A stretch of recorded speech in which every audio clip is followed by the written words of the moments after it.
never stay. My pulse synced with the candle's flame. Fear and calm, they sound the same. One more tick, another try. Balance on the reason why.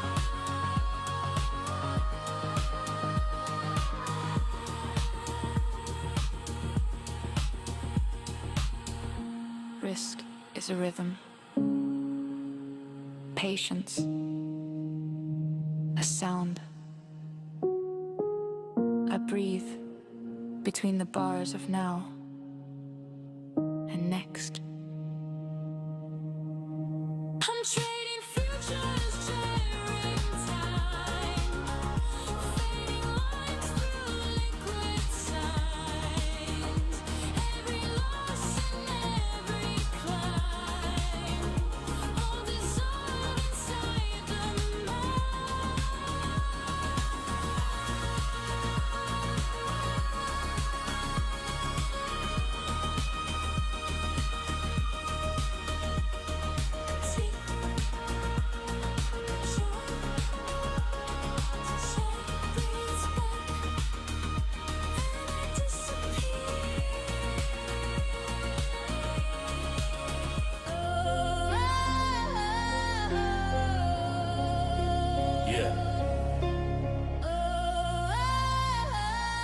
Afternoon stream, let's get it.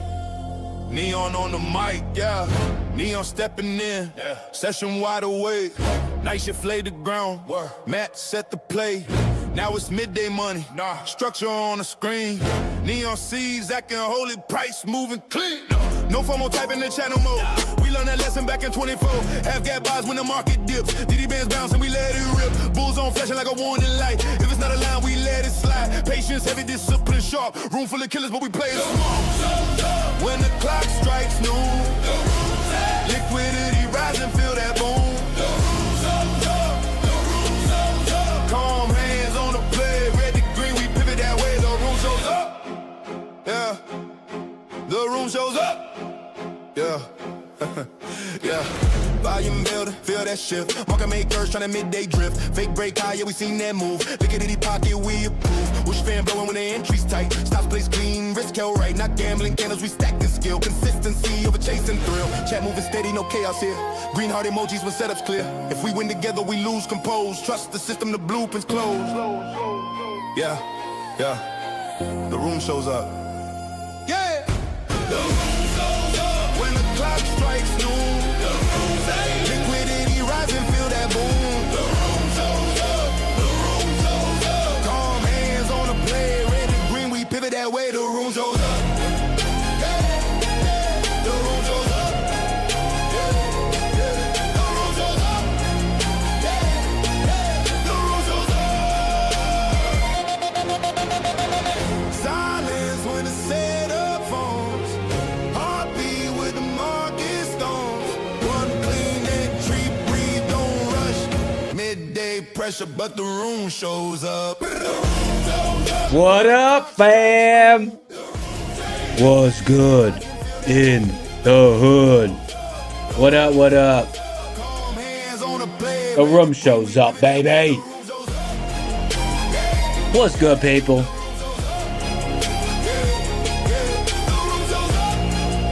Chuck Torres, G-Strang, Corey's, Kev Trades, Adam Daz, Sir Darb, Relax Vibes, Daryl, What the Heck, Adventure Rigs, Moke Shop, Jose,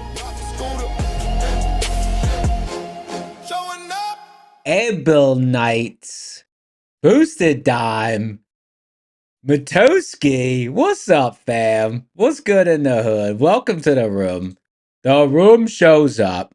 We got a little agenda for today. Let's get the music started.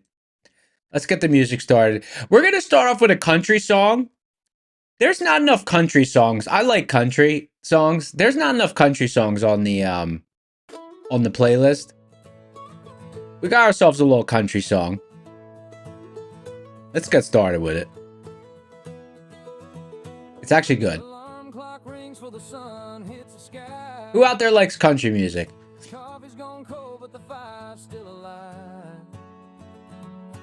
Lone Cop Car's in the house. Gabe's in the house. Frazier's in the house. Naruto's in the house.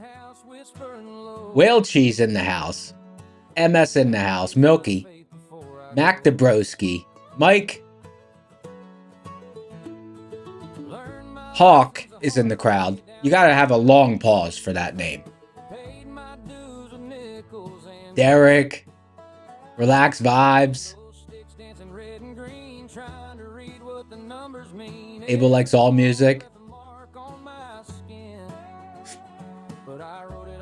Leo.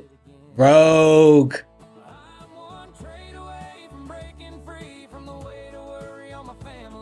This is a good song. Mike who? You know who. You know who. Oh, Mike H is switching to barley coffee. So, Mike H, just so you know, the alternate to getting barley coffee from Italy is Portugal. So if you find another importer is like Portuguese or like European, some European stores will have it. Because the other, it's from Portugal, the barley coffee. Portugal and Italy. Boosted Dime said, country music's just about whiskey, old trucks, and losing women. Isn't that what life's about too, though? Basically, country music's about life. Whiskey, old trucks, and losing women. That's life. Mike, the Portuguese one is good. I'll bring the container down tomorrow, and you could see it. Sip That Strat. Sip That Strat. Is this your song? Sip That Strat. Is this your song?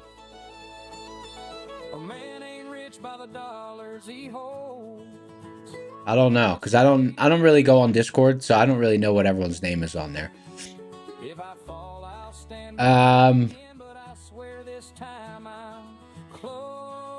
Alright, guys. So, agenda for today.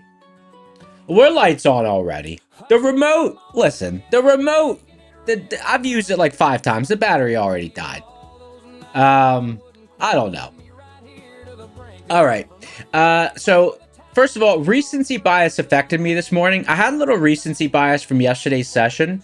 It affected me. But then we go right into item number 3, catching yourself trading suboptimally. Because at the open, for the first like 10 minutes of the session today, I don't know. I'd have to look at the executions.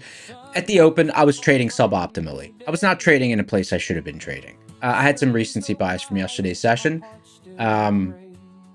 Because yesterday afternoon was frustrating for me because there was a lot of opportunity, but it didn't just quite meet my criteria. And even though I kept seeing the tape turn around and strength come to the market, I just couldn't pull the trigger yesterday because it just wasn't quite at my zone that I wanted to enter in. And then that kind of carried over a little bit to today. So we'll go over that because that happens to everyone. Happens to everyone. And then number 4, why waiting for ideal entries helps my conviction. Because I had a seed zone. I waited. I set an alert. I was doing other stuff. I wasn't even watching the charts.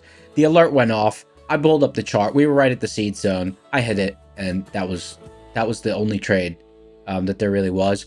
I had an error with the copier. You'll see it on the chart. I'll pull up the executions. I had to flatten and then I re-entered, but the geometry on the re-entry was off. So I just took the trade off because I didn't want to when the geometry of a trade is off, your risk is more than it should be. If you have some structure to the way that you trade, if the geometry of the trade is off, the risk is more than it should be. And then what happens is in order to control your risk, you might end up having to stop out where the trade is still not invalid, or you just end up taking crazy risk on the trade.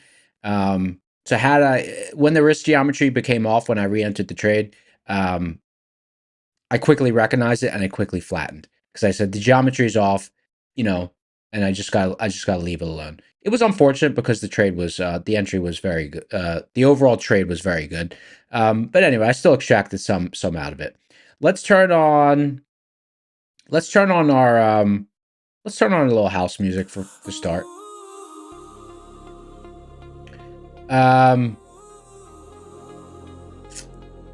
And then we got vibes and giveaways. The giveaways are going to be, we got, I think, 11 boot camps remaining. Let's see. Oh, and guess what? Okay, we got a 25K and a 50K account, and then we got 11 boot camps. If you all remember, on Friday, there was a connection issue. It's the first time of the show that I've ever had a connection issue. I managed to do a little root cause analysis. I found out what that issue was. It's been corrected. Basically, I have a panel, an iPad panel down here, and I had it set up to be a wireless display. It was causing intermittent latency issues. I've now wired it, and the issue is fixed.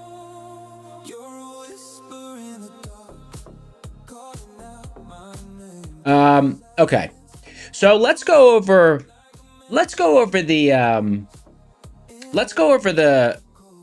agenda. Let's go over the items on the agenda today, because I caught myself underperforming this morning. With some recency bias, and then I took a step back, and I waited for the correct setup, and then I hit it. Okay. So first, the overall session for today. Okay, so we opened in this giant, if you look in the top right, this is the seeds chart. And as you know, I use this alongside, why is it not scrolling over? Oh, I'm using the wrong one. Okay, sorry. Okay, this is the seeds chart. Okay, so let me just zoom out a little bit. We opened, oh, and you know what? I now have Epic Pen set up correctly, so I can actually draw. Should be able to draw on this. Let me see. Should be able to draw on it. Let's try. Can I draw on it? Yeah. Let's see how it works. So the open was right. We open right around here. Okay, it's not working. Why is it not working? All right, it's not working. I'll set it up for tomorrow. I thought I had it set up. It's still not working. Okay, so we open up here, and what happened is okay. Why did I have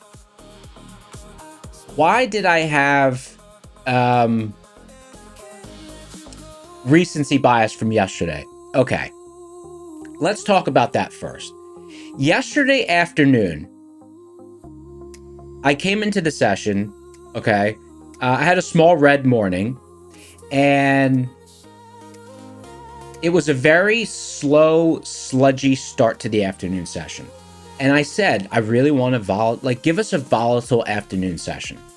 And all of a sudden, volatility, not long after that, like mid-afternoon, volatility came into the market. But as you know, like, I'm a patient trader. I wait for my edge to show up, right? I don't just, I need to see everything I like to make the setup, not to just, not to just like jump on the volatility and haphazardly trade it.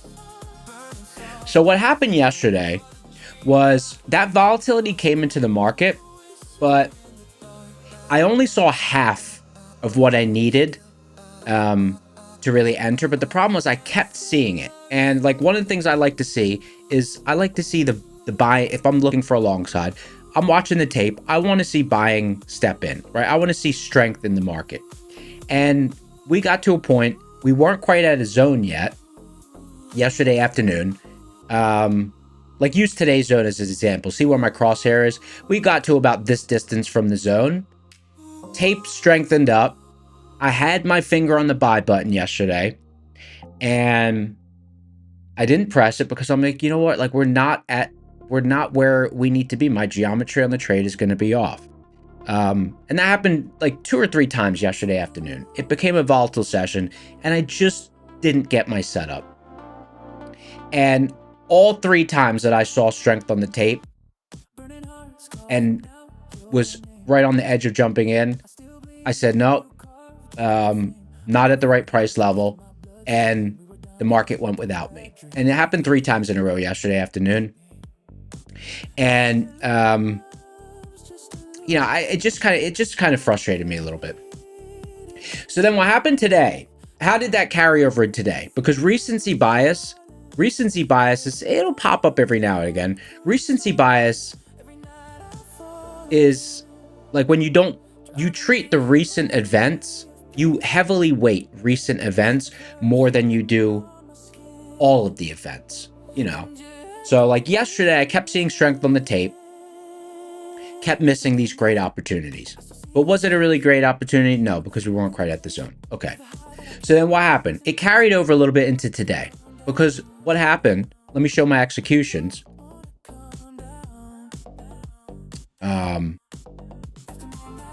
Data series, markers. Okay. Okay, it carried over. Here's how it carried over. Okay, let me zoom in a little bit. You can see at the bottom of the chart, here is, now there was no rocket scooter zones for me to trade off of, right? There was no rocket scooter zones. We opened in a giant bull zone. So there's no levels. Hold on, let me just pin chat so I make sure I don't miss anything. Okay. Better touch tool is accessing your screen. That's fine. Okay. So we open in this giant zone. So I have no rocket scooter levels I can use for confluence. So I only have one level, and it's or one zone, and it's the seed zone down here at 24,990, and the bottom of the zone is 24,922. Okay, so that's really the only place I can frame an entry based on the levels that I have available to me. So around, what time is this? 9:42. You could see I start executing. So this is the recency bias. Okay, I'm pointing out an error. Okay, this was not good trading. But you know, I like to share these things because everyone goes through these. You know, everyone makes these little mistakes. They catch themselves. They don't catch themselves. You know, they have a bad session where they really shouldn't have.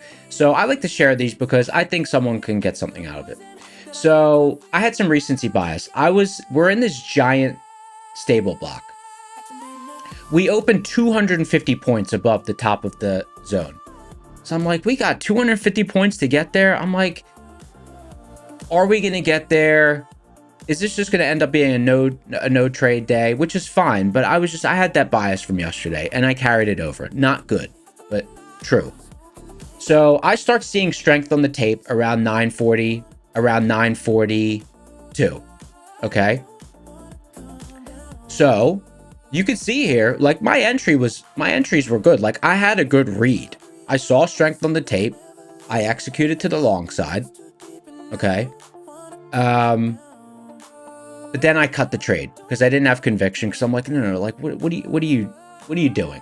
And we had this nice 40 point. Let me see. Let me measure it. 70 point rip. Okay, so I read the tape well, but it wasn't a good trade. It was basically a scratch trade. And then about 15-20 minutes later, see strength on the tape again. I do the same thing.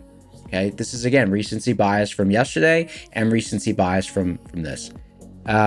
This is bad trading. Okay, this is I'm pointing out this is bad. This is not good. This is suboptimal trading. And again, I put the trade on and I cut the trade. And I was like, dude, like you got recency bias. What are you doing? I'm seeing strength on the tape.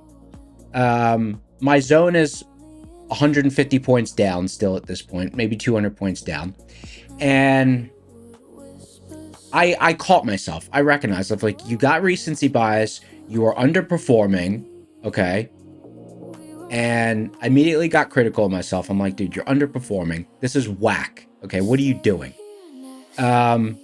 So I set an alert at my zone. And as you know, I have an alert thing that I created for NinjaTrader that texts me when the market gets to my level. And I just minimized, I minimized the charts, and I said, you know what, it's 100, 150 points down. If we get to the zone, I'll trade it with conviction. Okay, I'm off my game. I've got recency bias from yesterday afternoon. And then, I don't know how long it was. It was maybe an hour and a half later. Let me see. This was 9:58. It was an hour. It was an hour later. An hour later, the alert goes off. An hour later, the alert goes off. We come into the seed zone. It was like the most vanilla. It was the most vanilla. Like, it was just a, you know, I got in at the first pivot. I scaled in at the second pivot. I had a little bit of overshoot, and then the market immediately launched off the zone. So, like, this is optimal trading. This was the zone. This was the only place I had to trade from to the long side. I waited for it after recognizing my error. I got a good entry, and you know, and then I got the trade. Only one thing that happened, which this is, I'm still completely happy with the trade, but this gets into risk geometry. One thing that happened with this trade is, as you all know, I just want the props to trade with a reduced multiple and micros instead of minis, and just follow my normal trading. So I've been messing around with the trade copier. I still have not got it figured out that I don't get errors. In this trade, I got an error, and I had to flatten the position early because I had risk on in my main account, and I had this trade copier error. The trades got out of sync, so I just had to flatten it. So I flattened right here. So I don't know, it was like 35 points. And then as we came back into the zone, I saw strength on the tape, and I reset the trade copier, and I re-entered the trade here where you see my cursor. But I immediately, what up? I am liquidity. What up, G? I immediately say, oh no, my risk geometry is completely off now, because my entry was, the distance between where I flattened and where I re-entered was 22 points. 22 points. So the risk geometry on the trade is now completely off. And I recognized that, and I flattened. So I unfortunately didn't have runners and didn't catch the rest of the move. But that was the correct move to make. That was the correct move to make. That was the correct move to make. And I mean, that was the end of that sequence. We traded completely out of that zone. And that was the end of that sequence, because now we're now we're kind of way up. So the zone was the bottom. So it was a solid trade. Just some execution issues, but that's par for the course with these trade copiers and this prop thing. I'm determined. I'm gonna get it figured out. I'm gonna get it figured out. It's happening less and less. Oh, hold on. No, I do not want to. Hold on. No, I do not want to. I do not want to continue. Okay.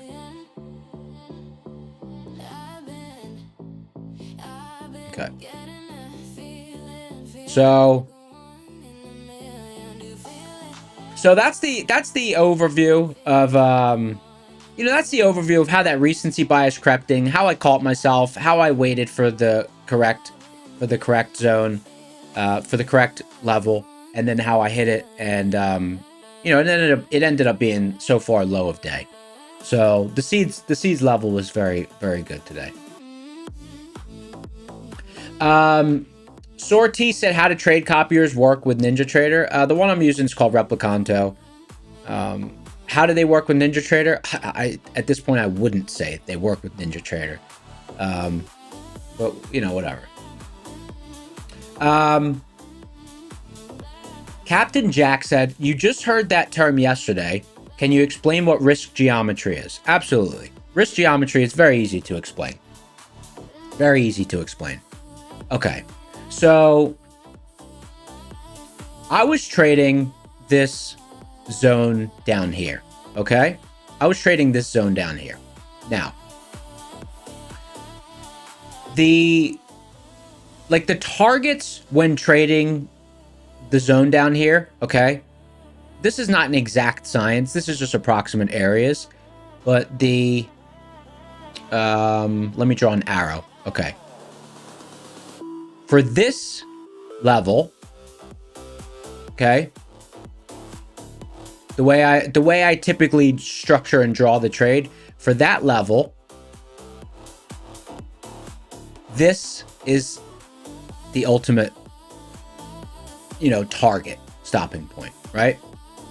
So what does that mean? It means that there's, in this case, 61 points from the entry to the stop, 61 points from the entry to the ideal target. And there is, in this case, 52 points from that ideal entry to the stop. So it's about 1-to-1, okay? And then for the lower pivot, the stop is down here, right? You can see it almost tagged that area. The stop is down there, and the initial target is the top of this zone, right? So that's 1-to-1. So that's the risk geometry, right? The entry to the stop to the approximate target, right? The pivot above. Now, what do I mean by when the risk geometry is off? Okay, here's what I mean by when the risk geometry is off. So these two orange lines, right? These are the ideal entries to trade around this zone, okay? Based on the depth of this zone, right? I have a geometry that I draw out so that these pivots show up. Now, if you enter here and you enter here, you know, if you're entering in the zone, you know, your risk geometry with your stop down here, in this case, 24,921, it's about 1-to-1 between the targets and the entries and the stop, okay? So what would throw off the risk geometry? Well, the point at which this trade and this zone is considered like broken is, you know, it gets down around here. It gets down around 24,915, 24,920, down where my cursor is, okay?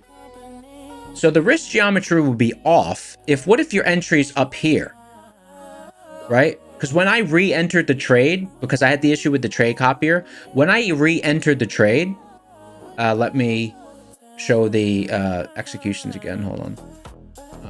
Data series. Markers only. Okay. So the risk geometry is off because look, you see this first entry right there?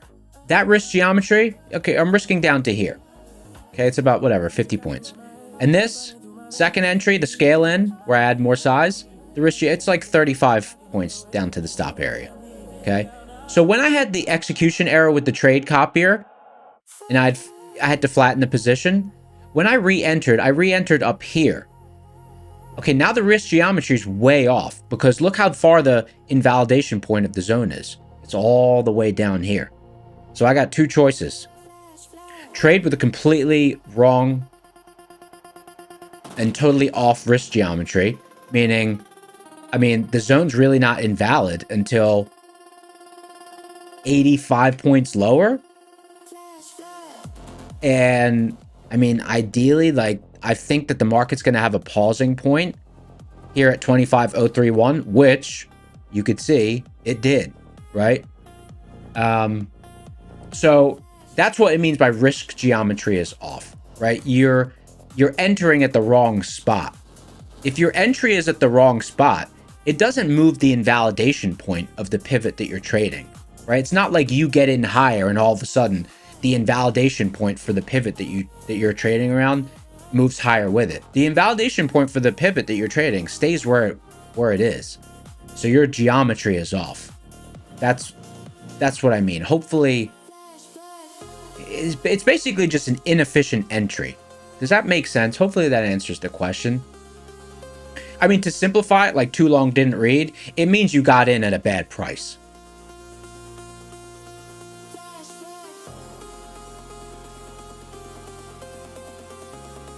Essentially, risk reward ratio is off. Yeah. I call it risk geometry because that's just how, like, when I picture the trade in my head, I'm picturing, like, you know, where the pivot is, where the stop area is, where I think it's going to get to. So to me, it's like a visual. Like I see it. I see it visually. I don't really pay too much attention to the numbers. Like I was trying to figure out a way to do it. I finally figured out, like I took off you could see there's no price marker on my price line because I don't care what the exact number is. Don't matter to me. I just, you know, it's just a shape on the chart. It's just shapes on the chart. It's not, the numbers don't matter to me, really.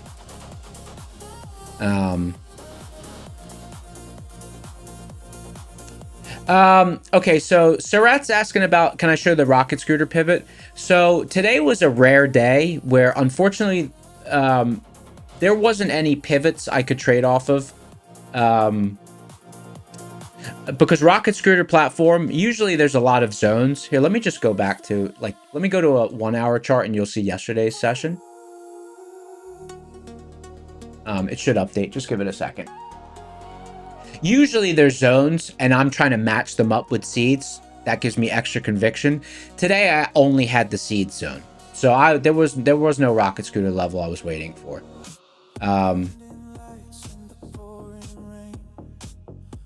Let me just zoom in a little bit here.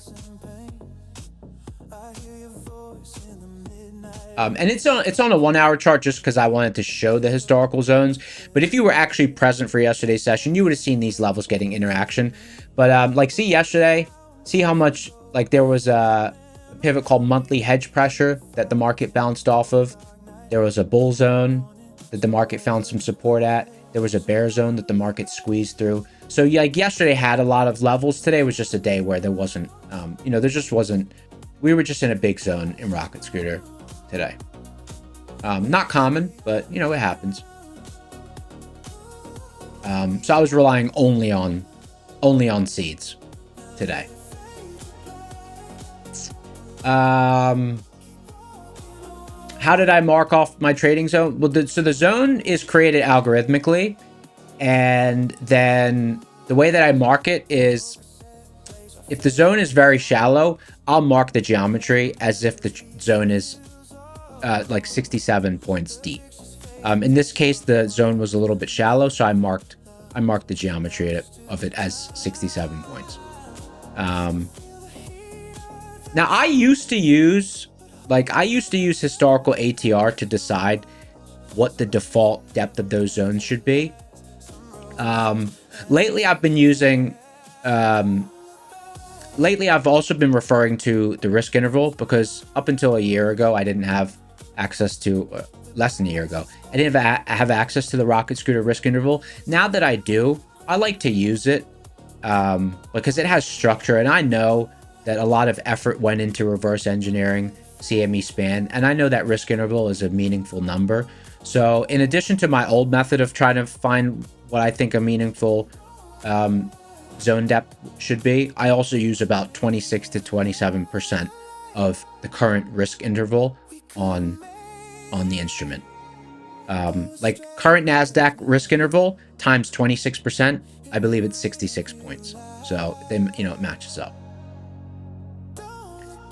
There's so many tools in rocket scooter that, like, you can like, you know, no one said use a quarter of a risk interval or 27% of a risk interval for, you know, this zone depth. This is just things that, like, you can come up with your own ways to use tools that are out there. You can come up with your own ways, right, wrong, or indifferent, but I always find that it usually matches up with what I was already doing. So I use that as kind of an additional confluence to make sure, you know, my numbers are good. Okay, let's see what else we got. And we're gonna do a bootcamp giveaway in just a few minutes, because I see some rocket scooter questions popping up, and I want people to take the bootcamp, because the bootcamp, I know it sounds dramatic. I know this sounds dramatic, but the bootcamp can be life-changing for people. If someone does not have edge or has very minimal trading edge, the bootcamp can quite literally change their lives. So it's kind of an exciting, I like giving those away. Michael369 said, did I short SPY at open? No, I haven't taken a short in the last 2 weeks.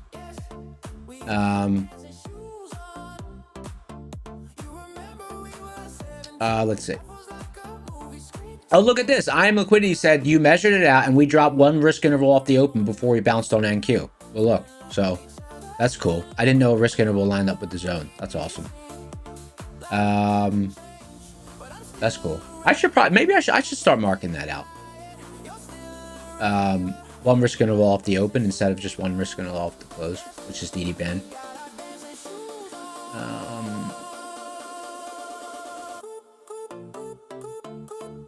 Skydoc said, why do I prefer NQ as opposed to ES?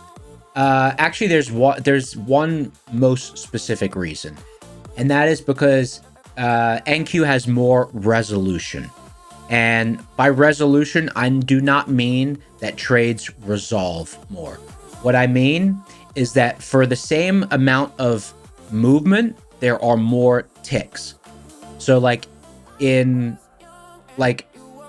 let's just say that ES and NQ are moving in unison, because on some days NQ very much follows ES. Because that's just the way that the indexes are constructed. Sometimes that happens. So in a given move of equal distance, one instrument relative to the other, there will be more price increments in the NASDAQ move. There's because of the way that the point structure is set. So more resolution, kind of like a screen has more resolution, more dots per inch. That's what I mean by NQ has higher resolution. More ticks traveled, more ticks covered for an equal amount of distance traveled. Hopefully that makes sense. Let me see. A lot of good questions today, guys.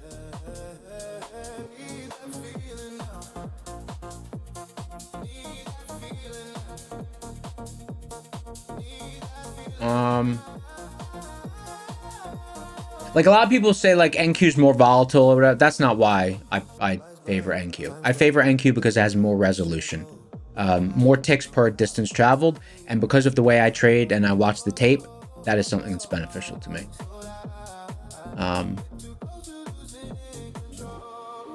Okay.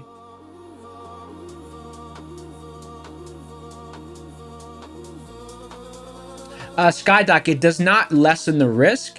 It just increases my ability to read the tape.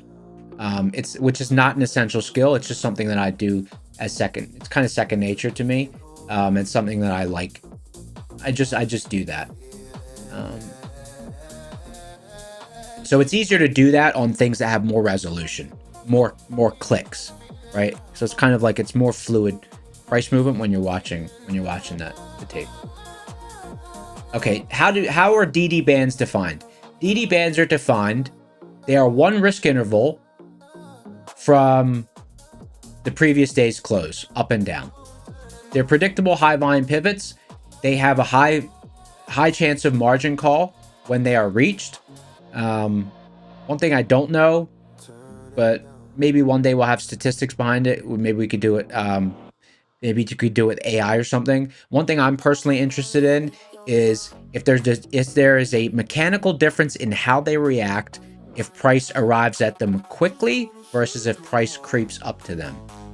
That's one thing I'm interested about, because they're derived from margin requirements. Do they react differently when participants have time to react as they're getting reached? Just a side note, because I've always wondered that because of the way that they're constructed.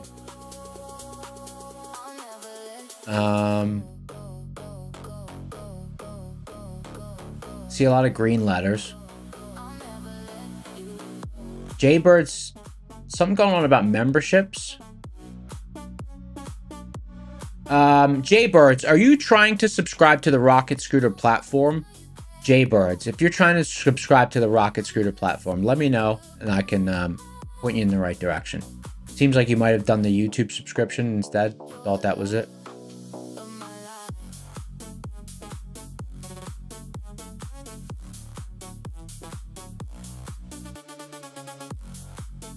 Jaybirds, okay. Awesome that you subscribe to the YouTube. Thank you so much for doing that. Just want to make sure it's clear that that's separate from the Rocket Scooter platform.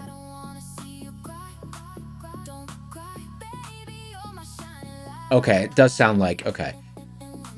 So I just want to answer Jaybird's question real quick, just because just want to point him in the right direction. So anyone out there, including Jaybird, if you are interested in the Rocket Scooter platform, the link for the platform sign up is in the description.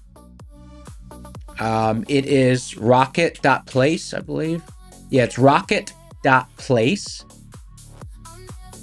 It's rocket.place. And you could sign up for it there. Two things to note. Number one is that your first month is discounted, and then there's a discount going forward as long as you maintain an active subscription. There was a lifetime discount that was active as well. Let me see if it is still active. Marketplace, Rocket Scooter. It's still active. It's $2,500. It's insane how cheap it is. The business model that the company adopted is make it cheap, and then lots of people can have access to it, because the other model will be, you know, charge, you know, probably 6 figures a year for it, and then just have, you know, just have less users on it. But they went that route, so it's cheap. So it's really cool. It's cool that it's so cheap. Okay. The other thing is, through the platform, you can subscribe for $10 a month to equities data, but to get futures data, you just need to tie it in with a CQG API connection, credentials. Not complicated. Sounds complicated. That's just acronyms. It's not complicated. You just put either with an AMP account or an Optimus account. You email their support, say you need CQG API credentials to use with Rocket Scooter. They'll send them to you, and you'll be all set up. If you don't trade live with one of those brokers, you could check if your broker offers CQG API credentials. If they don't, you could just deposit $100 in an AMP account, and you can get them that way. A lot of members of the community do it that way. I just wanted to go through those few things, because those are a few things that confuse people when they first start. Those are a few things that confuse people when they first start. I might actually maybe make a video of that, just so people can kind of click on it and watch. Because those few little things, you know, not everyone understands that part when they first sign up for Rocket Scooter. So, and then someone else had asked something. How much is the boot camp? Darb answered that question. Victor said rigged. What up, Victor?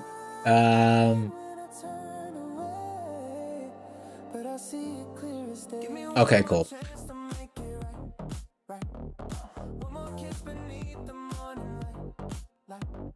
Okay, and then we're about to do our Brittany. What's up, Brittany? We're about to do our first giveaway for a boot camp. Let me start the giveaway engine, and then I'm going to answer Manistrava. Do not leave, because Rocket Scooter could possibly change your life. So I will answer your question in a second. Not to sound dramatic, but Rocket Scooter could change your life. So stick around. I'll answer your question. I just want to start the giveaway engine for everyone, so we could do our first giveaway here. Let me get the giveaway engine started up. Uh-oh. My browser tabs are gone for the giveaway engine. Oh, you know what? I saved it as favorites. We're good. Bookmarks and lists. Giveaway engine. Boot camp. Okay, guys. Type boot camp in chat. We're giving away a boot camp. Now I'm going to answer Now I'm going to answer Louis V's and Manistrava's question. Louis V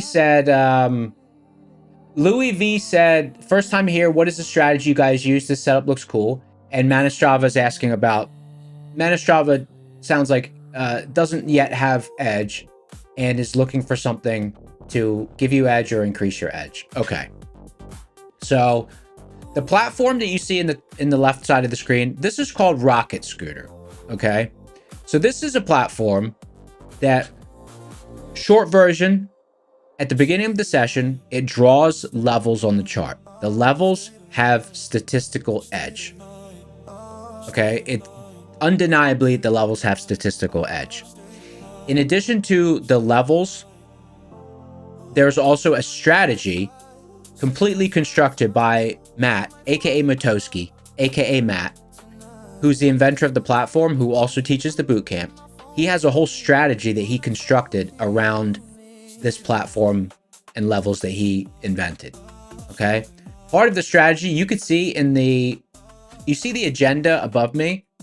If you look to the left of it, that little diagram there, it's called a liquidity map.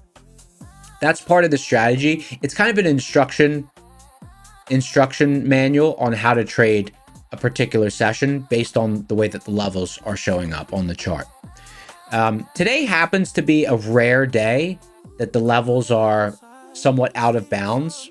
Usually you get a lot of interaction around the levels and they're usually more inbounds. Let me just scroll down. Let me see if I can I see yesterday's levels on a 5-minute? No. Bring it up on a 15-minute. Okay, here we go. Here we go. Okay. Let's just take a look at yesterday's session just as an example. Okay, so all these levels that you see drawn on this chart, these levels, let me just delete this one thing. Okay, these levels were drawn on this chart at the opening bell. Okay, so you see all the interaction that the levels had, the market interacting with these levels, trading in bounds of these levels, right? But the levels were there before all those interactions occurred. Okay, so the levels are algorithmically derived from options data, primarily options data. There's an algorithm that identifies market maker options and market maker positions through hedging loops identification, and the levels are then drawn. Okay, one of the levels is called weekly hedge pressure. It's the maximum gamma exposure for dealer options, weekly dealer options. There's one called monthly hedge pressure. It's the maximum gamma exposure for dealer options, monthly options. And then there's things called bull zones, bear zones. So there's pivots, right? But the most important thing to know is they're pivots that are drawn on the chart algorithmically. The pivots have edge. There's a strategy specifically on how to trade that platform. Platform's called Rocket Scooter. It's awesome. And you could trade that strategy, or if you already have something that works for you and you're just looking to enhance it, you can add the levels to your existing strategy. Like that's what I did. I already had an algorithm that I created that I trade the levels of, but when I added Rocket Scooter to my workflow, my accuracy increased by several percentage points, which is very significant. So, and there's people who trade just the Rocket Scooter platform and strategy alone. If you tune into the morning session on this channel, Matt, nicknamed Matoski, he trades that platform, solely that platform and that strategy. And he's currently doing a $100K to $1 million challenge, and he's up like $750K since Christmas.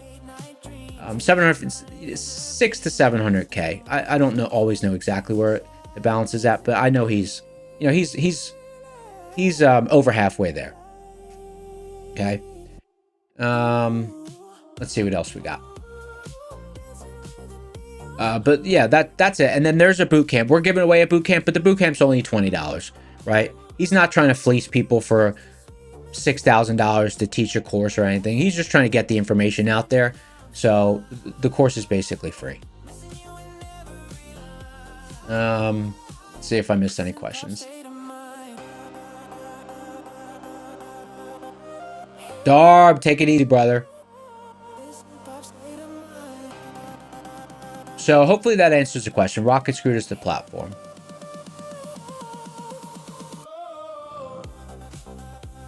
Good questions, guys.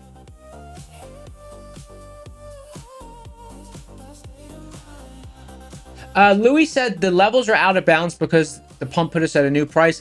So not necessarily. The levels are mostly out of bounds because the nature of deriving levels from options is that like if you haven't, if the nature of the algorithm is to derive the levels from weekly and monthly options, if you're in a trading area that you haven't traded in a long time, there's no real recent options positions to be analyzing, right? So that's one of the reasons that we're a little low on levels in the platform today, right? But tomorrow, let's say we're trading in this range.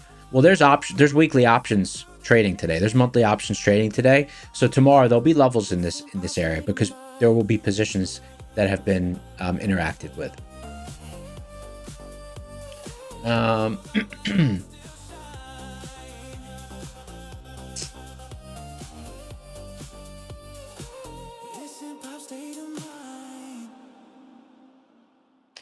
Taco Teach says, how do I track my consistency? How did I get started with that level of personal data to improve my performance? So I don't track it like I used to, like probably like 6 or 7 years ago. Like I used to like use a trade journal and like track my exact stats and all that. Now I'll just extract the data like once a year from my broker, and I'll just look at the numbers that way. But I'm not like every week looking at my exact, my exact stats. Although since I started doing the props at the beginning of the stream, I discovered Tradeovate has a statistical thing that you could see like your session, and it's almost like a free trade journal that Tradeovate has. So I'll use that sometimes. But Taco Teach, if you're developing your edge, it is, I think, really good to track and keep on top of what your stats are so that you know when you're underperforming. And it's like, I kind of just know when I'm underperforming now without looking at the stats. But it's still cool to look at them. But you could do it two ways. You could use one of those like like online trade journals, the company ones. There's like brands that have their own trade journal. There's a lot of these online companies that do trade journals, or you could just have an Excel sheet. I used to do the Excel sheet. And then I did there was a while that I used one called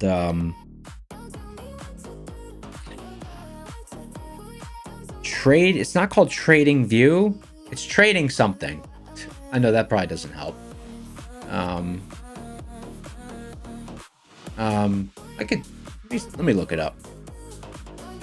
If I just Google Trade Journal, I'm sure it's one of the first ones. It was called Trader View.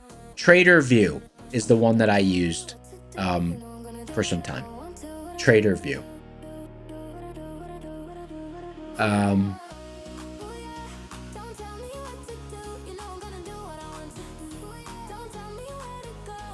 Like one of the things that those are helpful. Okay, one of the things that it's helpful for is things like you'll start to learn what your typical like one of the things I identified when I used to track it like that, when I like was really on top of it, is like the session P&L curve. Like, like, do I perform worse if I start red? Do I perform better if I start with small green and then scale up? Do I perform better in certain time windows? What's the likelihood of me having a really good session if I have 3 bad reads in a row? Like, how often does 3 bad reads in a row just turn around and then all of a sudden I have 5 good reads in a row? Things like that. Tracking your stats can help you identify leaks in your game, like that. Let's see what else we got. But good question.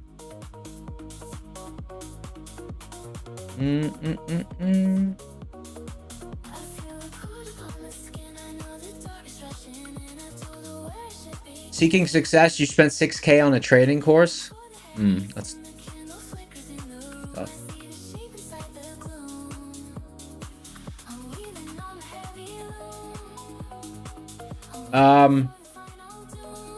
See what else. Let me just scroll back up. Great questions today, guys. Let's just do the first boot camp giveaway, and then I'm gonna get back to the questions because I see there's more. Giveaway, Brave, properties. I gotta reset the Brave browser. There we go. All right. 7, 6, 5, 4. If you're new here, we start our countdowns at 7 now. 3, 2, 1. Pick a winner. Genna, Dan. Genna, Dan. Use a winner. Type something in chat, brother. Type something in chat. Genna, type something in chat. Genna, okay, congratulations. Click the link in the description for the Discord. Go to the contest channel. Message the admin named Slacks with a screenshot of your YouTube ID. He'll hook you up. Okay, we got 10 left to give away. 10 BC. Wonder what happened in that year. Congratulations, use a winner. All right, getting back to the questions. We also have 2 prop accounts to give away. Okay, let me scroll back up.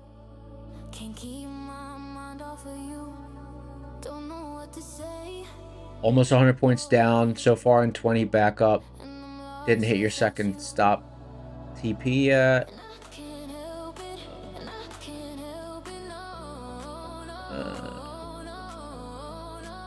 Sinister Scalpel, what's up, brother?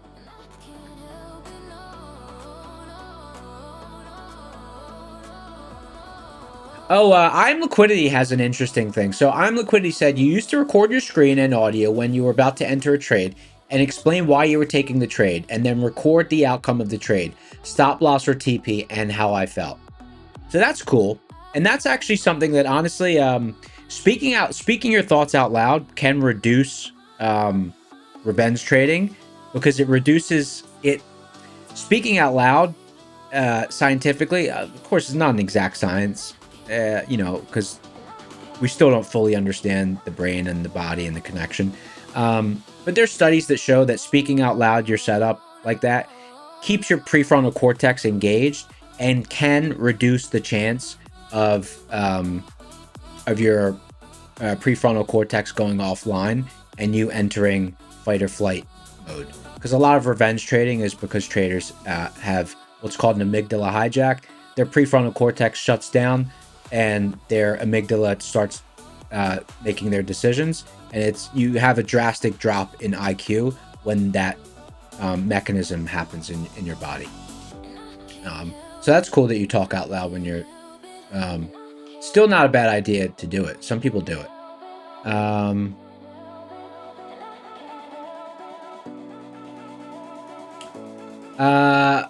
Monostrava said, can you use Rocket Shooter at 60 to 70% win rate on a 1-to-1 trades? Not financial advice, but I would say, yeah, if you follow the strategy, that's pretty much what you'll end up starting to get.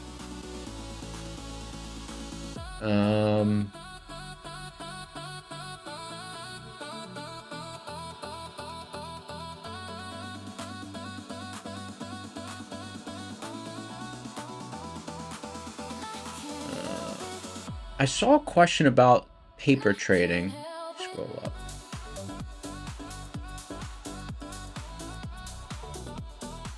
Oh, here we go. Okay, Boosted Dime has a good question. Neon, what amount of time would I spend sim trading to be able to judge consistent success in the market before moving to a live account? This one is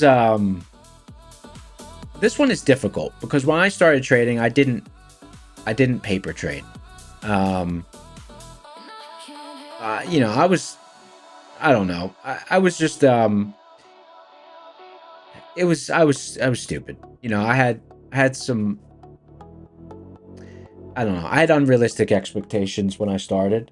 Cuz like I'm like, I don't know, cognitive things, like I don't know. I'm generally consider I was usually good at stuff like that. I was good at school and all that. So I just thought I would like just be good at it.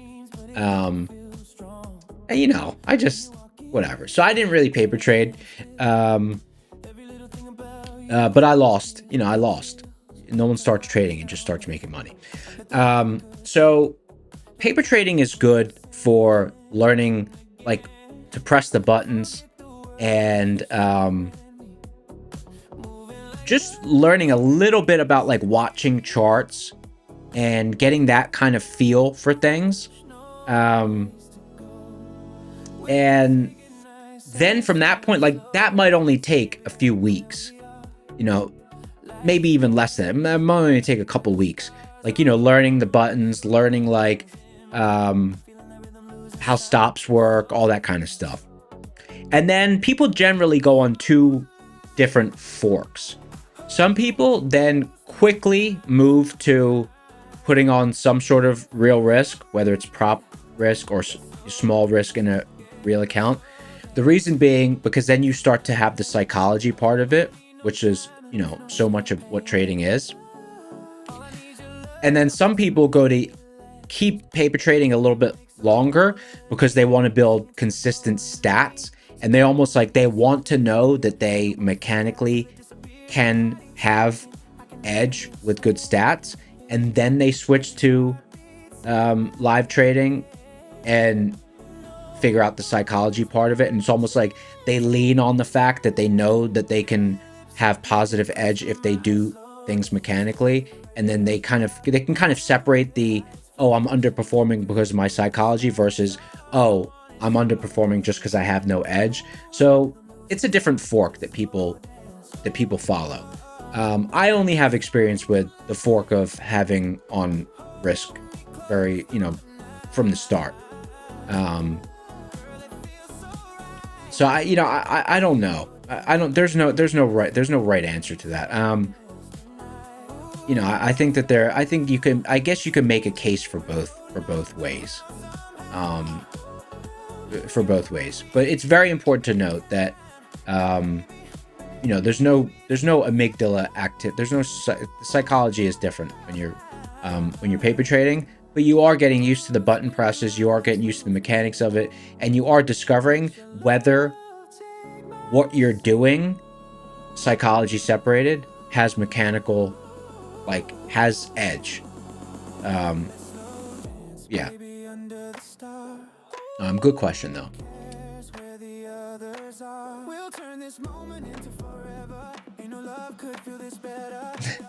Cape said, gotta keep track of important KPIs while you're repeatedly edging. Let's see what else we got here.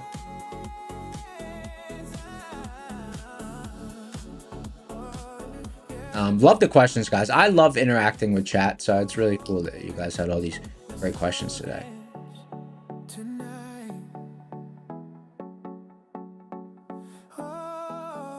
SR20 said there's a beta site, Tapeforge, for journal. That's cool. Quality Home said, do I put any stock into ICT strategy? No, I don't really know the strategy. I don't think it existed when it didn't exist when I started. So, you know, I never really looked into it. I only heard about it last summer when I was finding out about Rocket Scooter.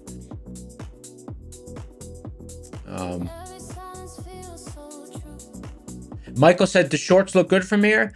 We're in the middle of a bull zone. DD ratio is 88. We're in the middle of a stable zone on seeds.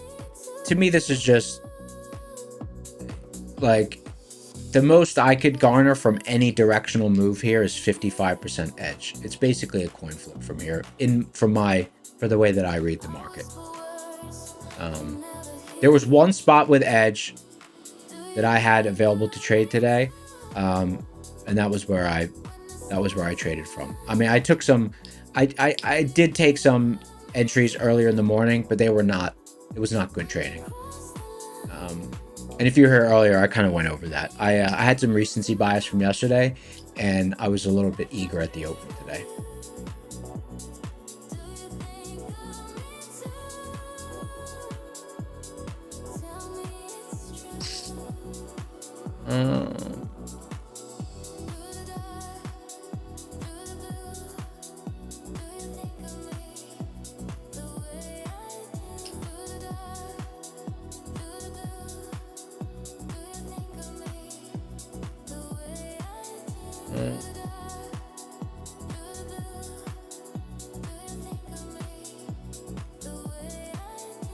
Sinister Scalper said, "Why is the sky blue?" I think it's because of reflection from the ocean, but I don't really know.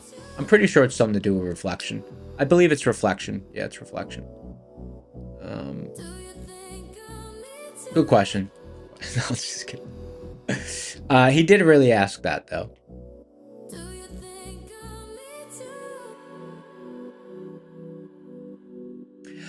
Sam is asking, Sam is asking, how do I copy trade my prop accounts? I wouldn't really be the person to ask about what the best copy trader is, because so far I've had nothing but problems with copy trading. So I'm not the right person to ask.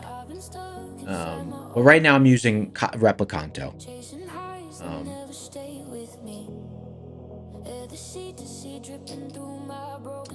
Chuck Torres says he uses Gemini for is that Google's AI for charting advice? Lolo asks, how's DD band and MHP calculated and how it works? Okay.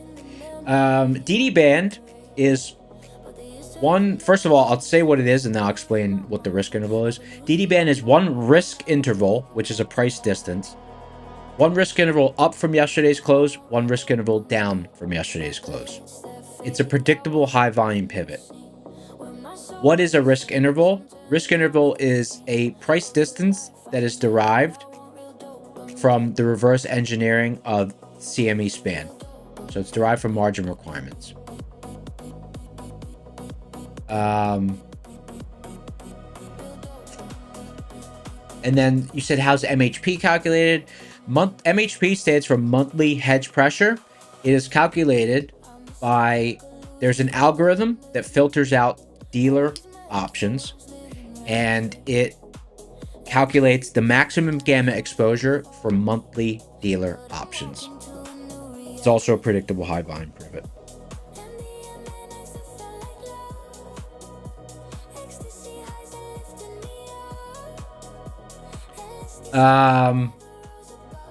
Okay.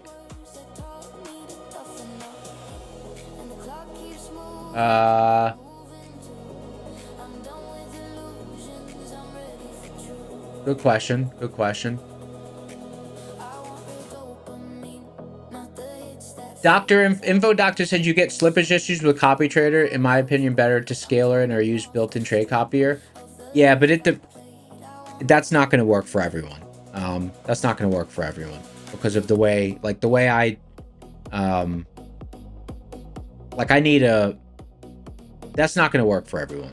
Like if you trade much different size between live accounts and prop accounts and you want the prop accounts to follow the trades, you need to have a reduced contract size, and then you need to cross from minis to micros.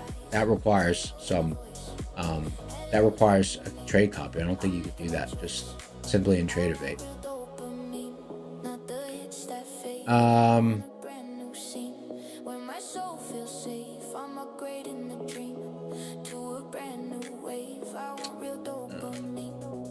Blown Cop Car said, hey, Neon, what does the resilience graph measure and how? Sorry if we already asked. No, it's fine. Great question. Okay, so just to answer this, I'm just going to go to a 1 minute chart. And I'm going to go back to, we have a huge gap today, so it's, where's the open? Is that the open? Okay. So what the resilience indicator, there's two kinds of resilience. There's, I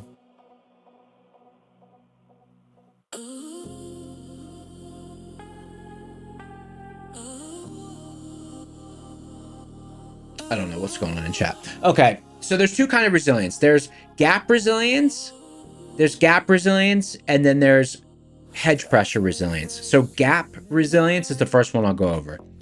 Gap resilience helps you determine whether the gap is statistically likely to close or and whether the open, the close, or the half gap, the midpoint between them, will be support or resistance.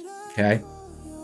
So what it does is resilience looks at the stocks in the underlying index, and it's looking at where they are in relation to their open, their close, and the midpoint between them, which is the half gap. Let's say a stock is slightly above its midpoint. Let's say the stock has a gap and the midpoint of the gap is the half gap. If a stock is trading above half gap, the gap resilience indicator will mathematically assume what the index's value would be if that stock closed its gap to the up, right? And if it's below half gap, it will mathematically compute what the value of the index would be if that stock instantaneously closed its gap downward. Okay, so that's what it's doing in real time, and it's calculating market cap weighted using that prediction of if a stock is above its half gap, calculate it as if it closed the gap. If its stock is below half gap, calculate it as if it moves to the lower level. Okay, so using that calculation in real time, it presents that number, and it helps you devise whether the midpoint and whether the open and the close will be support or will be resistance. Okay, so that's what gap resilience does. It's very helpful, especially in my opinion, in the first hour and a half of the day when you're transacting a lot around, if there's a gap, around the gap. One important note is if the gap is very small, gap resilience is less usable, right? Because let's say it's a 20-point gap.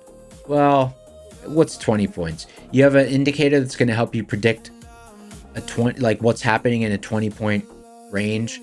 To me, the smaller the gap, the less usable resilience is. The less usable resilience is. Like on a flat day or almost flat day, resilience is less usable. The bigger the gap, the more usable it is, in my opinion. Hedge pressure and monthly hedge pressure resilience. Hedge pressure and monthly hedge pressure resilience are indicating stocks in the underlying index, whether they are above or below, again, market cap weighted, above or below their weekly hedge pressure and monthly hedge pressure, respectively. And again, it helps you devise whether weekly hedge pressure and monthly hedge pressure are going to be support or going to be resistance. And the platform will actually draw the word support and resistance on the chart, depending on what those auxiliary indicators are reading. So that's a full explanation. So hopefully that helps. Hopefully that helps.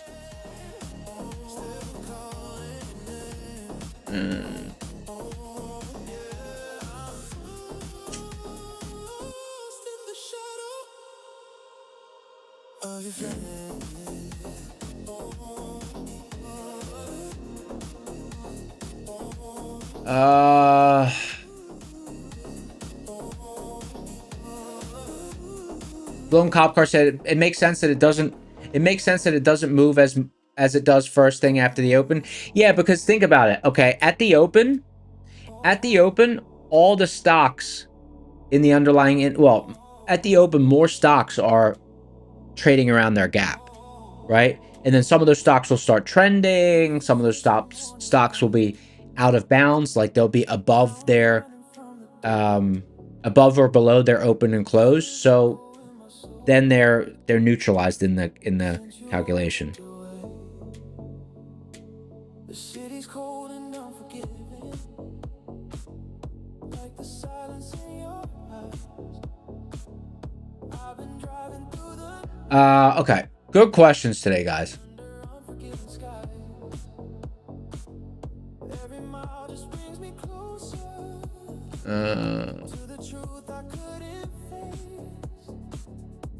You can't outrun the thunder, or a love you can't replace. Dark skies raining on my heart. Where did all the colors go? I'm lost in the shadows of a life I used to know. Okay. All right, let's Hey, Michael said shorts are looking good right now. Yeah, I mean they might be, but like to me there's no level. You know, there's no level. I would just be taking a random trade if I traded either direction right now. Like see here, this trade, you know, that was a level. There was a zone, there was pivots. Nice reaction. That's where the juice was. For me.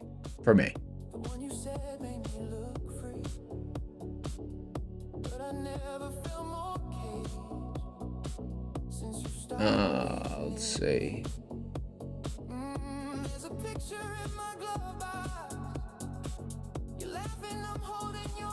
Skydoc said, if I plan to short from that resistance line, how would I determine where you'd want the TP? Okay. Let me go over that. Well, first of all, which resistance line?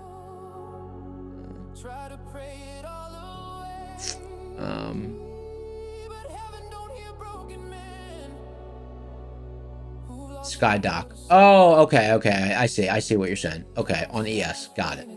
Okay. So on ES, generally speaking, the way that the strategy instructs the trade is that you trade with a 10-point stop, allowing 10-point stop from the pivot. This is assuming VIX is below BBB, so you're trading in an environment with tight pivots. Because if VIX is above BBB, you're going to have more undershoot and overshoot. So typically you want to be averaging in around the pivot if that's the strategy and the way that you're executing. But let's just say totally vanilla. The way to trade it is entering at the zone, 10-point stop, 10-point target. That's the way that the strategy is basically constructed.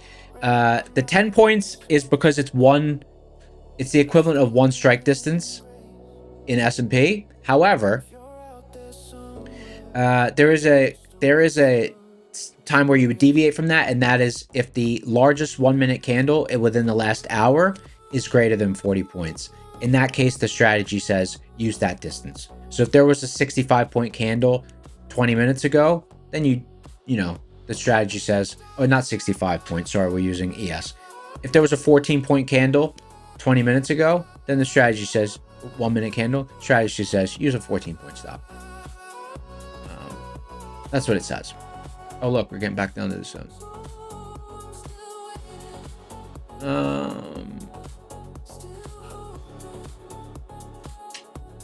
Resilience is lower than it was this morning, but hedge pressure resilience is higher.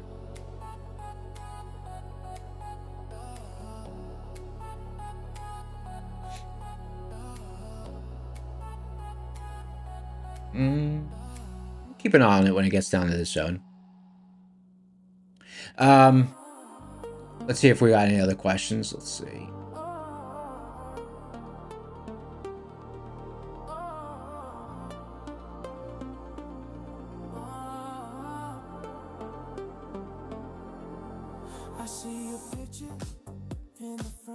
We can do another boot camp giveaway while we wait. Guys, smash that like button. 330 people in the house. 157 likes. Let's get the like count up. We got one new member. Giveaway engine. Yep. Okay. Let me reset the giveaway tool.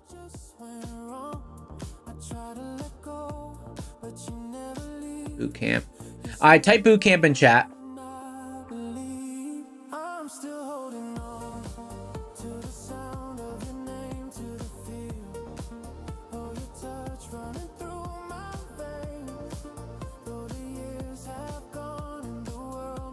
Am I Matt's brother? Yeah, brother from another mother. Quality Home says his strike distance just a typical range of a move. Yeah, it's a good kind of it's a good range to use. Like, the market likes to move in strike distance intervals.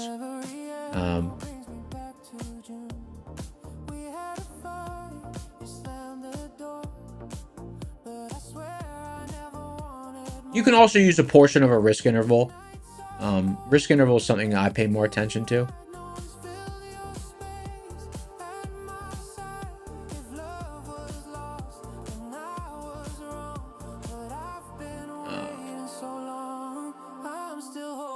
Gabe typed boot camp in chat, the exact words.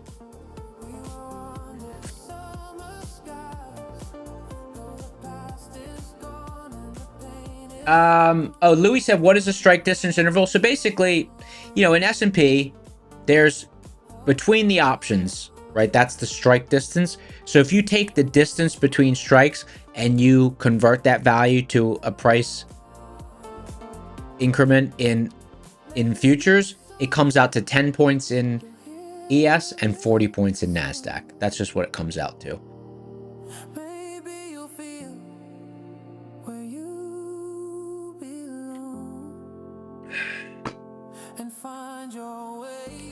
Nicholas said, would I get into a long around here? Yeah, I mean, this is an acceptable long area if we come back into this zone. I'm keeping an eye on the tape as we come down here. I'm keeping an eye on this.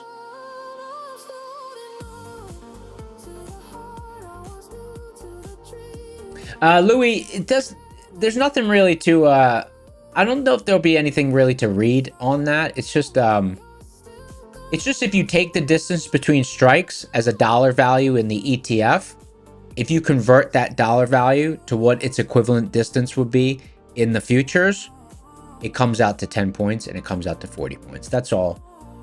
It doesn't change. What was I doing? Oh, I'm just making sure I'm set up just in case I need to take this entry. Okay. Okay. And we were doing a giveaway, right? Yeah.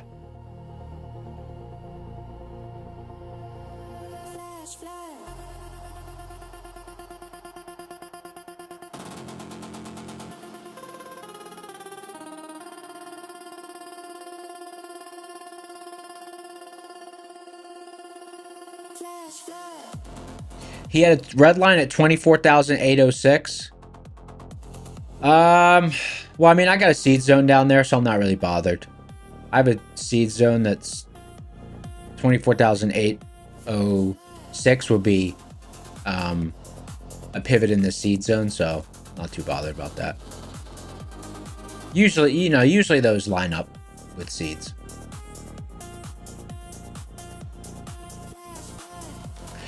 Quality Home saying, so a good stop distance would be 40 points for NQ with a 1-to-1 target. Yeah, I mean, generally speaking, yes. However, that does assume that you have good entry efficiency.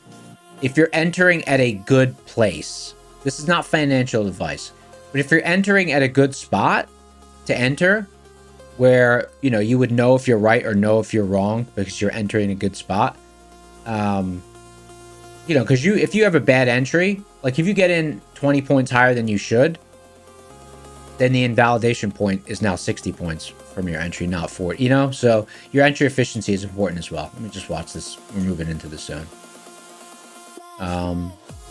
Not seeing much volume, though. I just want to watch. This is the first time we've been in this zone all day.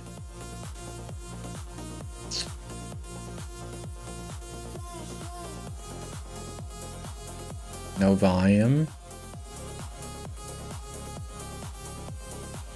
A little bit of volume.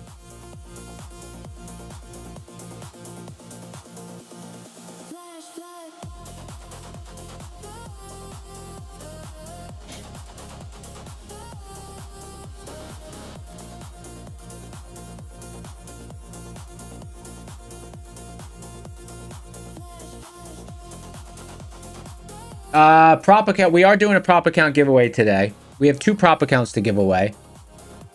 2 prop accounts and 2 prop accounts and a 2 prop accounts and some and more boot camps. 4 minutes to power hour. Let's see, D ratio 88. Hedge pressure resilience better than this morning.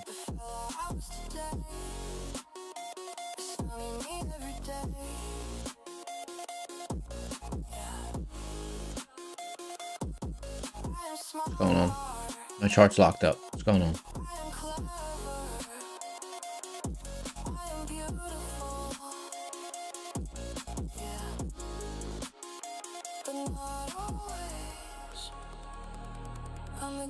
Hello?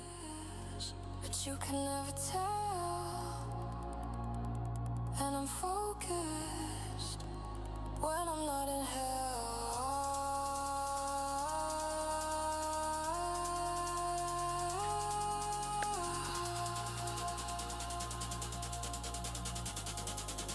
But I don't want your sympathy.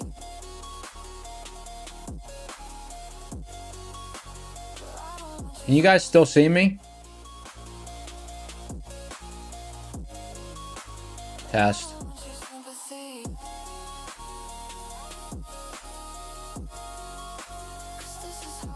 Yes? Okay, my charts are locked up. Great time for it to lock up.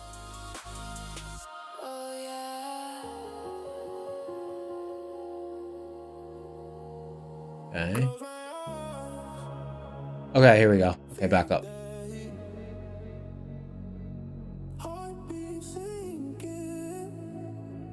Okay. Okay.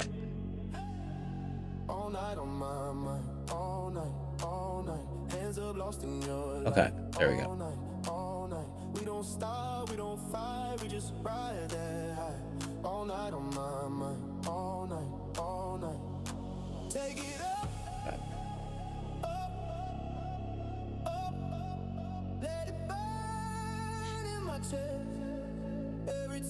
We are doing a giveaway. We are doing a giveaway. Type bootcamp in chat. I just want to see what's going on in this zone. I just want to watch us move through this zone.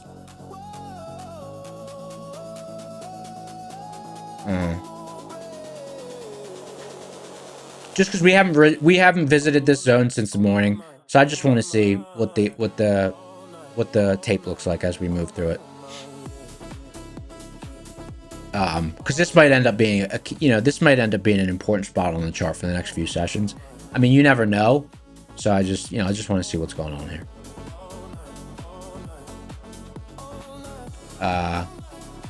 But yes, boot camp and two prop accounts. Smash the like button. We're still under 200.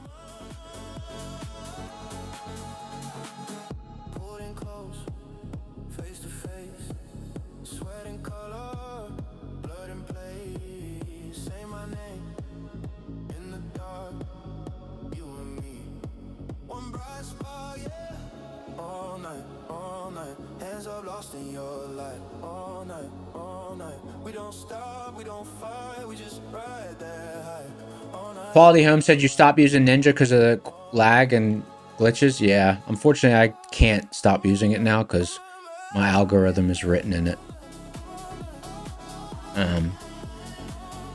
Although I technically could run it in the background and I could output the levels to a database, and then I could write a module for another charting platform that imports the levels and draws them on the chart. So I mean, technically I wouldn't have to, but I'd also have to rewrite my execution algorithm. That would probably be the trickiest thing. And I only just wrote that last year, so.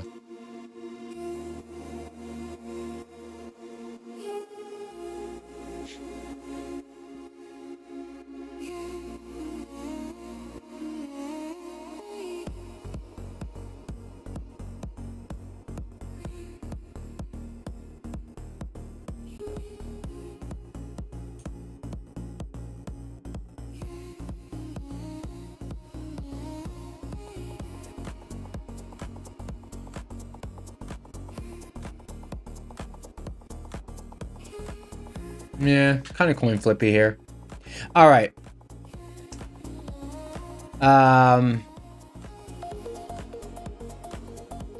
Kurt Nicholas getting scrappy in chat, talking about Ninja Trader support.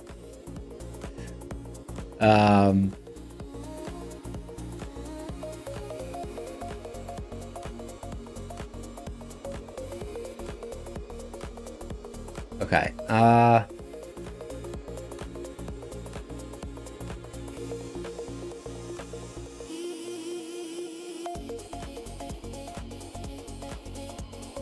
Okay.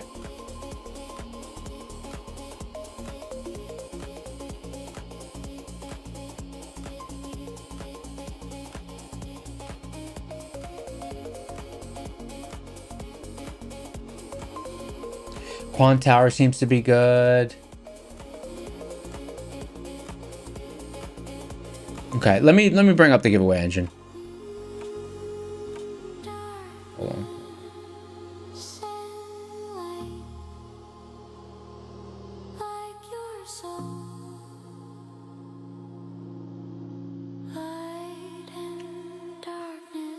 There we go.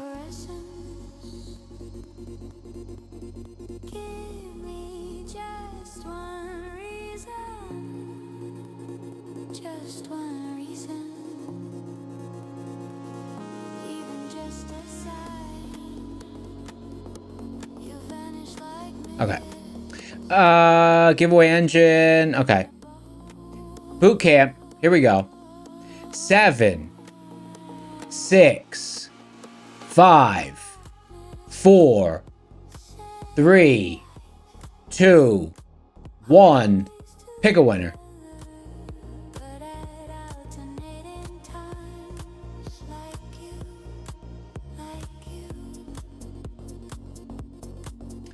Struggler 012. Struggler 012.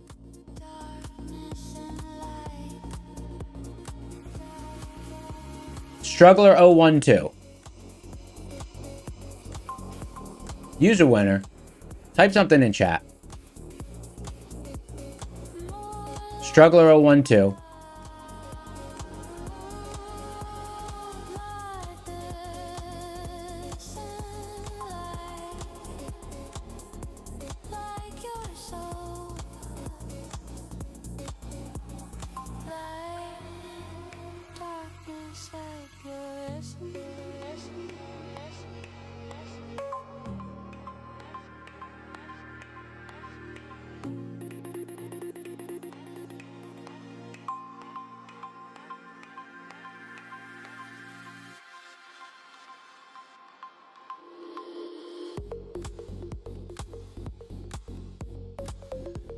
Let's see. Did Struggler respond? Struggler responded. Okay, congratulations. Use a winner. To claim your prize, click the link in the description for the Discord. Go to the contest channel. Message the admin name Slacks with a picture of your YouTube ID, and he will hook you up. Congratulations.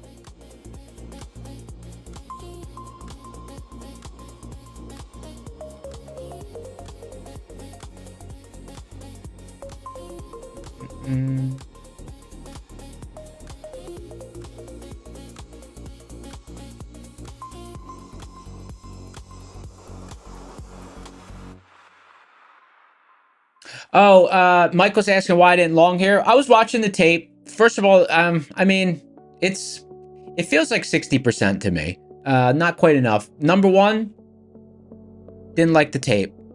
Okay? Didn't like the tape. But number two, I already hit the level once today, And I do not have Rocket Scooter for Confluence, right? Do not have Rocket Scooter for Confluence. Like if there was a Rocket Scooter level down here as well, I would like it a lot more, you know? Like we've kind of in no man's land today. So. And we got really deep into the zone this morning. So, I don't know. It was tempting.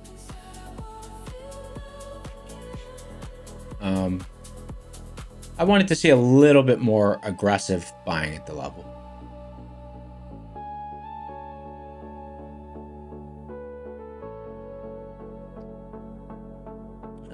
Let's see what else we got here.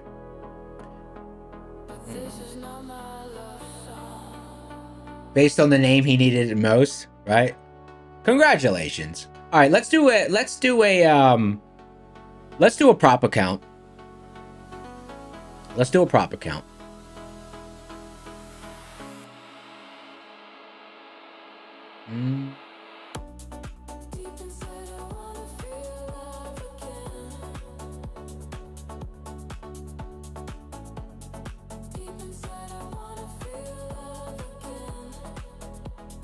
What's the "Who Made It" quote? Is that a song or something? Is that a song?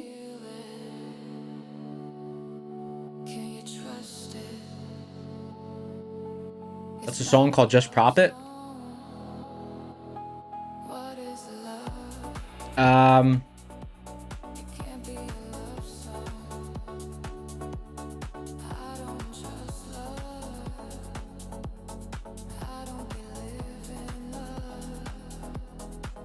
AC/DC? Nice. All right. Let's do a prop account.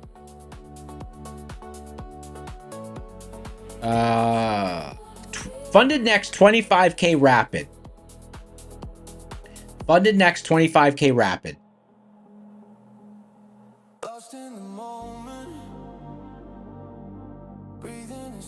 Funded next 25K rapid.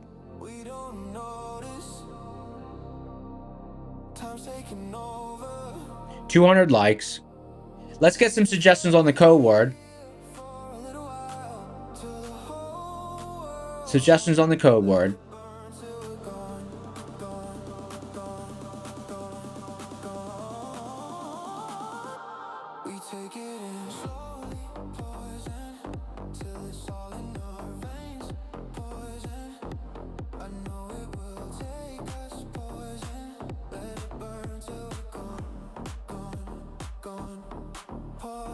Vibes. Vibes. Code word is vibes.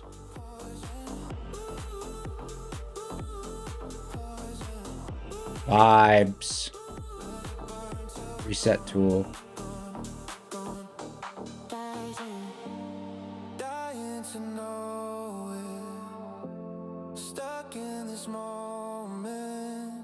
All right, we're monitoring. Code word vibes.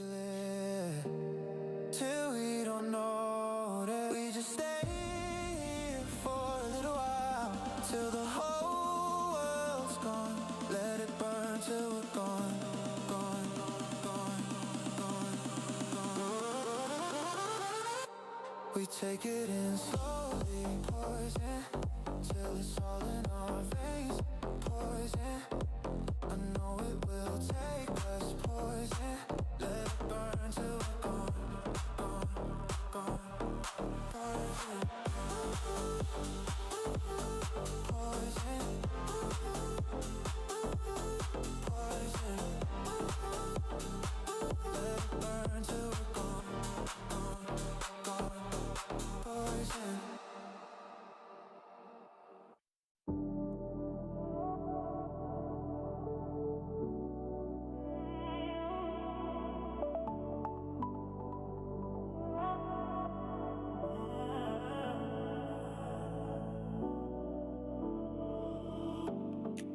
I still remember the night we met. Under dancing lights, our hearts were set. Your eyes said more than words could say. Now I'm watching watching those memories fade away. The radio's playing our favorite song, but it don't feel right, it just feels wrong. Every chord cuts deep into, 'cause baby I'm still losing you. I try to hold on, but you slip through my hands like the tide to the sand. I'm losing you like a fire in the rain, slipping through the cracks of my pain. I'm losing you, and it's tearing me apart like thunder rolling through my heart. I give the world to turn it back. The info doctor said you're trying a Neapolitan pizza tonight. Finally got your Polish fermentation down. Think you want to try mix a Polish and Biga next time? Yeah, I'm a Biga guy myself. I do Biga.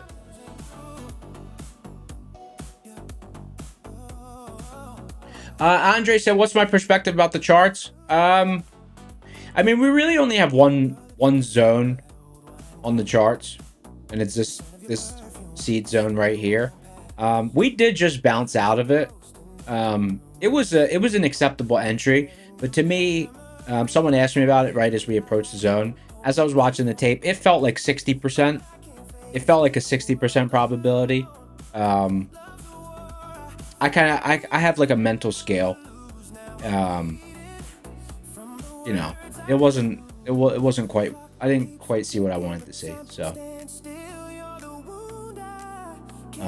but it did work. It was a nice bounce. See what the bounce off the pivot was so far. 49 points.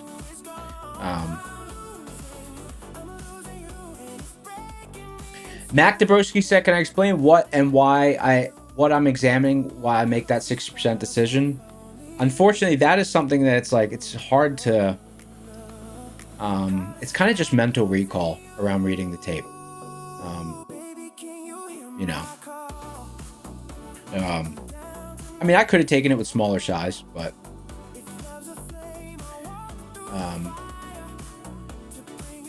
there's no definition for that. That's kind of just a mental scale.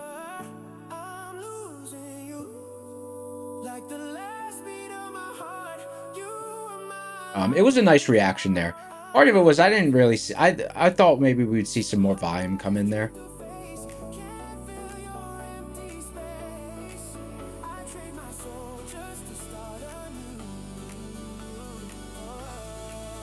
Shen said, "Do I usually take a trade first touch or wait for a retest?"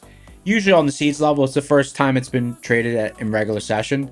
As long as we're not barreling through it, I'm usually taking it. First touch. Second touch, I'm more cautious. Third touch, even more cautious. Right, wrong, or indifferent. That's just how I trade.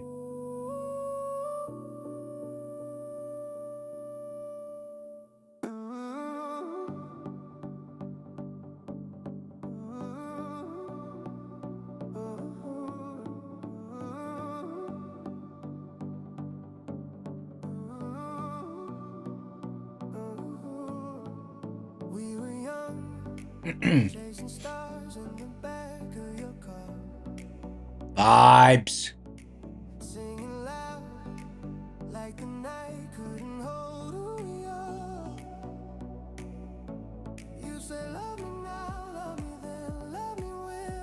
Jesus said, "Hey, what's up, brother? Would I still be paying attention to the market this afternoon if I weren't streaming?"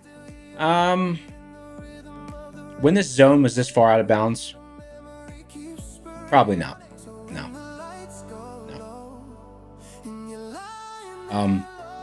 I wouldn't.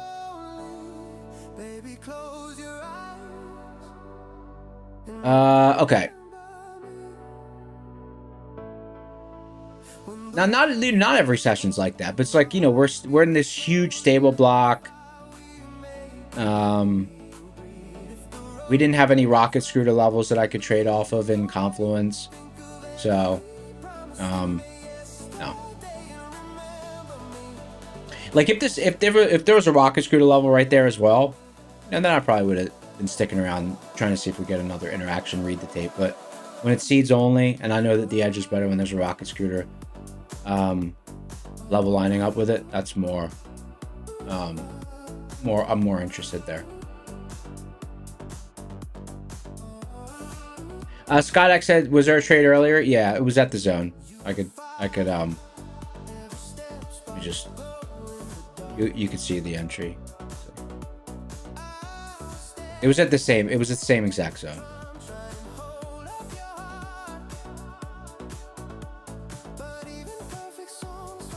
Right here. Yeah, I hit it this morning. It was like 11 a.m.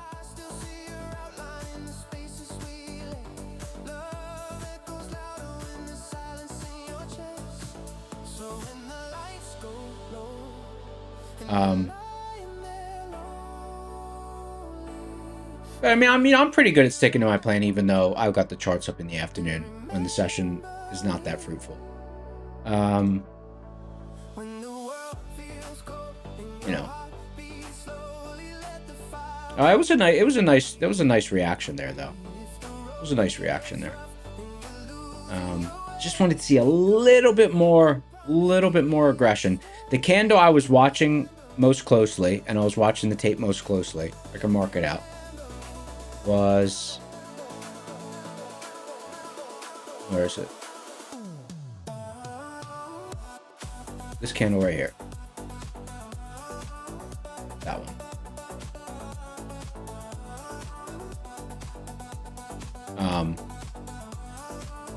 And the action it seemed too close to neutral for me. So.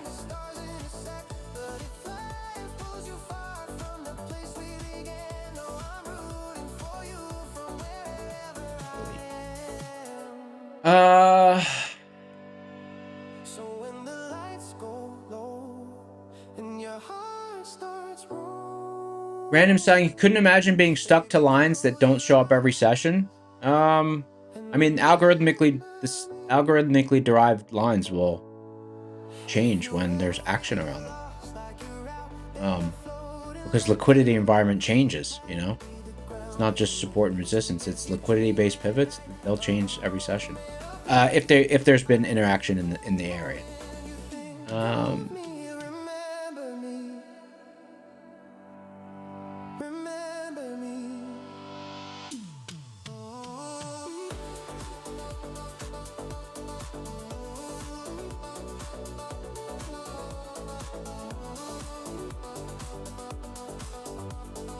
One less search here. Could you imagine following something 100% when you have nothing in the afternoon? I mean, some days there's just nothing in the afternoon.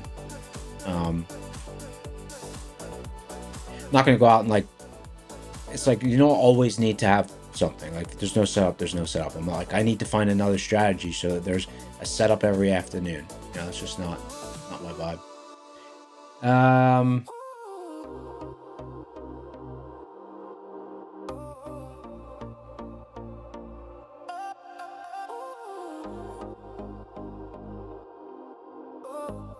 All right, let's see. So now entries are still open. 255 entries. Here we go. Funded next, 25K rapid.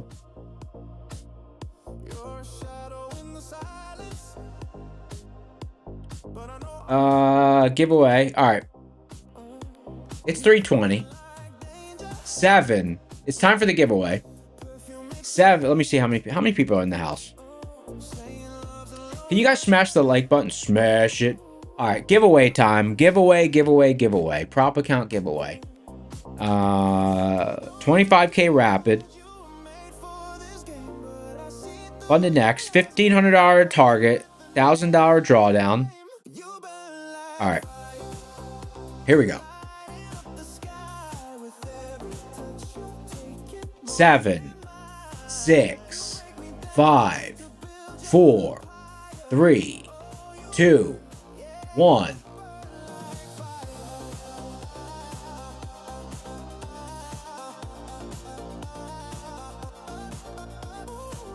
G47K5P. User winner. One less search says, just saying it's nice to be trading if you're going to sit in front of the computer. Yeah, that's You're on your own with that one. I completely disagree with that. Like if I traded every time I sat in front of the computer, you know, it's just not a, you know. I trade when the edge shows up.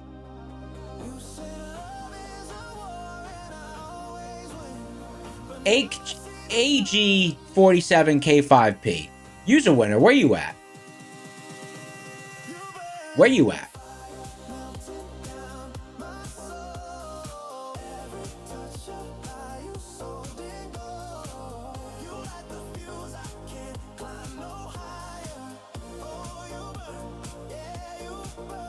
AKG, they're here. All right. AKG47, congratulations. Use a winner. To claim your prize, go to the link in the description. Go to the contest channel in said description. Message the admin name Slacks. And he will send him a picture of your YouTube ID. Screenshot of your YouTube ID.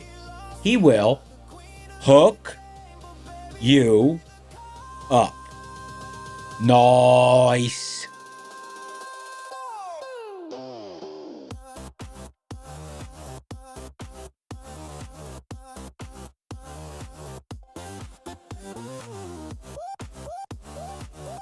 Congratulations. Nice.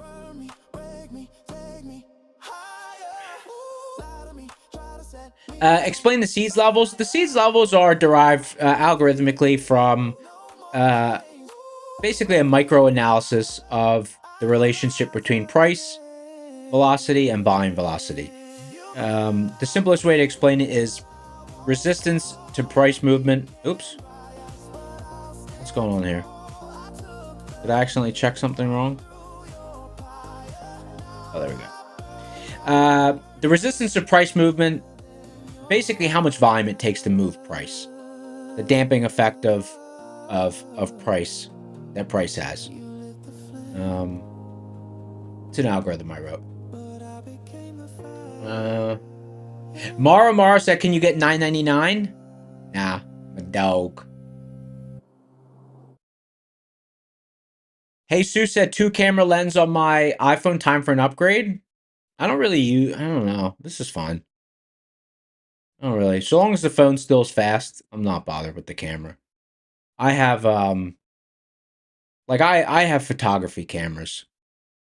Maybe I could do a show and tell. I'll show my cameras.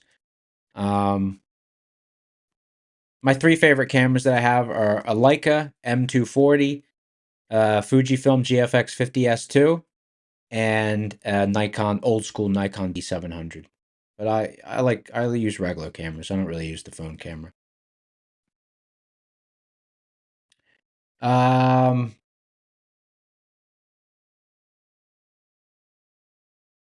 see. Let's restart this. Let's change the let's see. Let's put on Rogue of the Lamb Shuffle.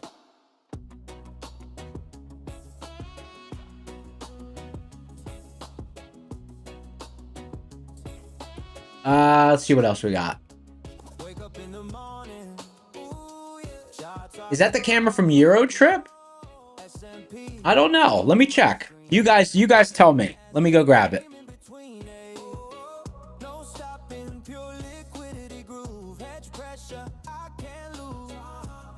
I don't know.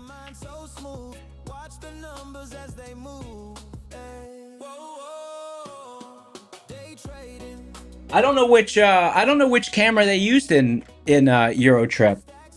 This is a Leica M240. I don't know if you could see it. I don't know if it will show up. Leica M240. It's cool. It's nice. I like my cameras. This is a Leica M240. It's nice. It's not got too much, there's like brassing. I could take this off too. I got an old school lens on it.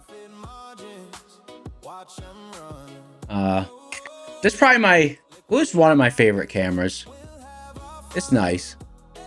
I got a I got a 35 mil. I have a 35 mil lens on it. It's cool. And I have this viewfinder so I can look down. I can look down into it, and then also has the has a rangefinder because it's a rangefinder camera. So you can use a rangefinder or you can use this. This is digital. This is like, you know, so you can look down. Because I shoot from the hip. I like to shoot from the hip. So being able to look down is really nice for me because I kind of take pictures like that. It's cool though. But basically all Leicas have the same shape. All Leicas have the same shape. And then the basically all Leicas have the same shape. And then the difference is really in the internals. Let's see what else we got.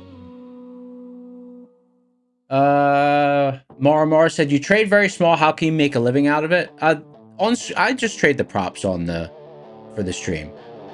This is not like my regular trading.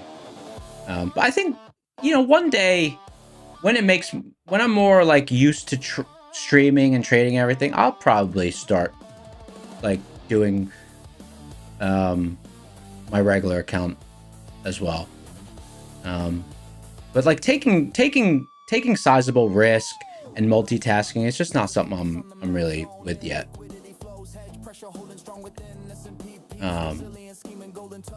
So I just trade the props on stream. Let's see. The Leica, Google it. Okay, let me Google it. Which Leica was in Euro Trip? Leica M7. Oh, so this is 2 versions newer than the M7. No. There was the M7, then there was the M8, then there was the M240, then there was the I think they skipped M9. I'll have to check. This is after the M7 though. This was after the M7. The M7 was cool though. Marmar said, do I swing trade my live account? No, if I take swing trades, I don't swing trade futures. I swing trade options. If I'm taking a trade overnight, I'll put the trade on with options. That's about 3 to 6 times a year. Not often.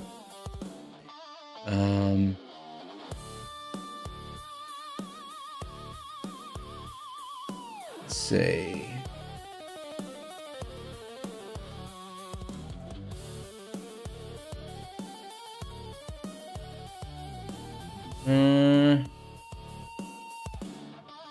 You just bought a Deluxe 8 used for 1700. Deluxe 8 is cool. Deluxe 8 is not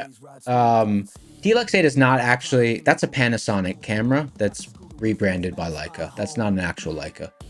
The Deluxe 8 is that's a Panasonic camera.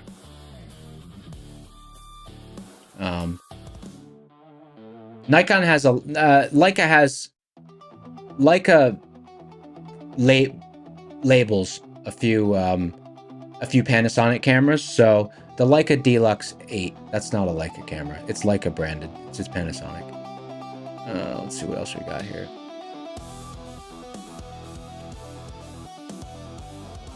SL2. SL2 is a good camera. Leica SL2. SL2 is good. SL2 is full frame camera. There's no rangefinder. There's no rangefinder.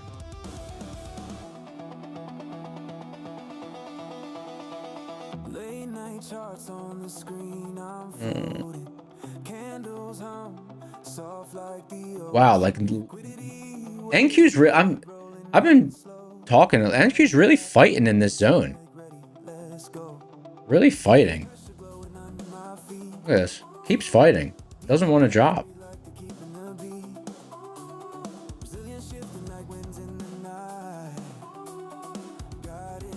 Pivot holding. Pivot holding. Okay. The SL2, the SL2 is good, but the SL2 is like just a totally different class of camera. The SL2 is full frame. The SL2 is full frame.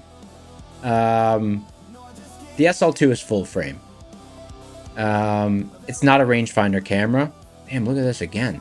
The SL2 is not a rangefinder. My favorite camera to like take portraits with. Here, I'll go grab that one too.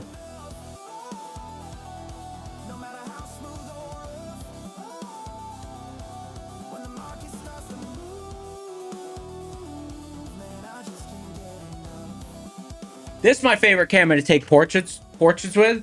This is a I have a Konica. It's like a vintage lens on there. But this camera, it's a Fujifilm GFX 50S2. It's got a huge sensor.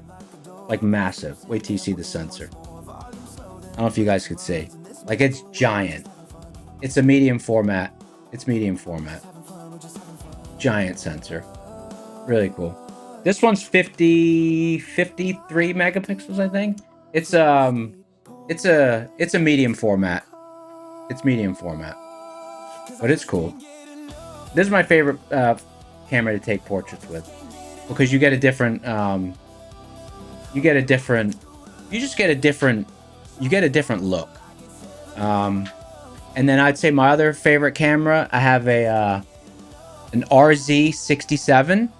It's a medium format box camera, but I have a digital back for it. That's really cool as well. Digital back.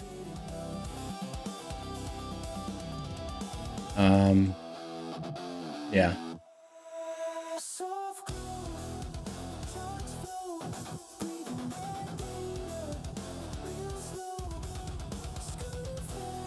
Let's see.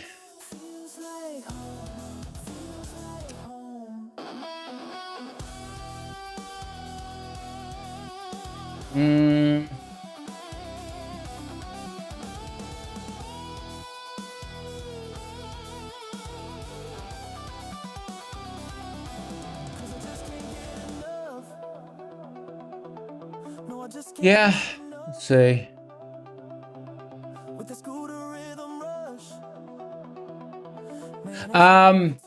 Michael's asking, did I miss that long? It's a fine long. Like I said earlier, it's just the fact that there's no confluence with any rocket scooter level at that zone. I really needed to see a lot of strength on the tape at it for me to want to take it again.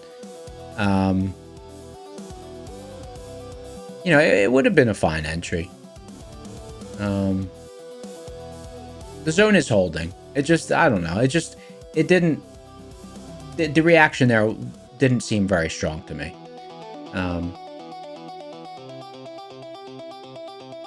But I mean, I can see it would have worked. We got a nice bounce off of it. Let's see. 35 points. 35 points from the pivot to the top of the zone.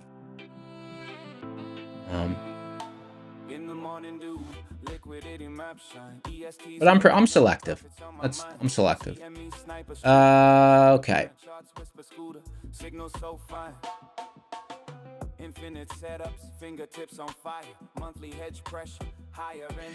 Okay. What do we got? 335, 334. Let's do another boot camp. We've got 10 more boot camps to give away. Let's give away one more right now.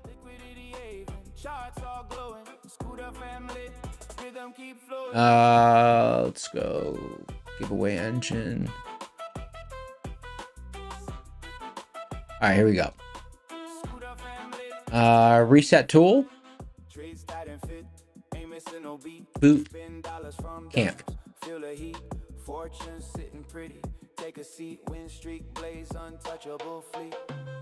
All right, we're monitoring. Type boot camp in chat.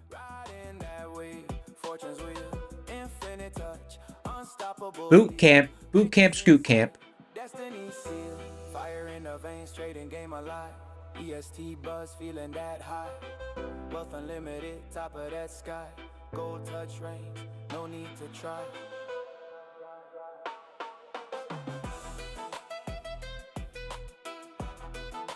The Queenie said, very stable session today, very easy to read. I mean, even though there's only been one zone to trade off of, it was responsive.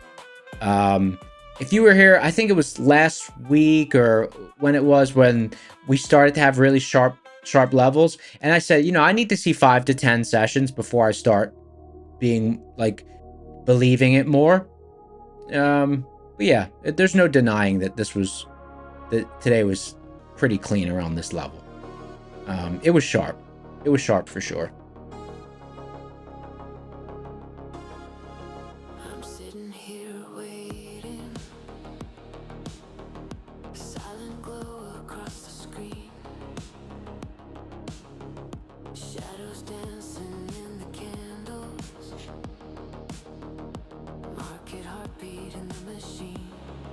Cool beat, what song is this? This is, let's see. Breathing slow. This is called Waiting in the Static by Rogue of the Lamb. Waiting in the Static. Holding still beneath the surface. Seren said, how do you get access to the levels? So, Rocket Scooter, there's a link in the description for the platform. And, Lifetime's currently on sale as well. Signals hiding in the noise. Room goes quiet when the storm forms. Patience is a weapon, not a choice. I'm waiting for that EST. Oh, the seeds pivots are not, it's not set up for distribution. It's not really set up like that yet. Maybe one day.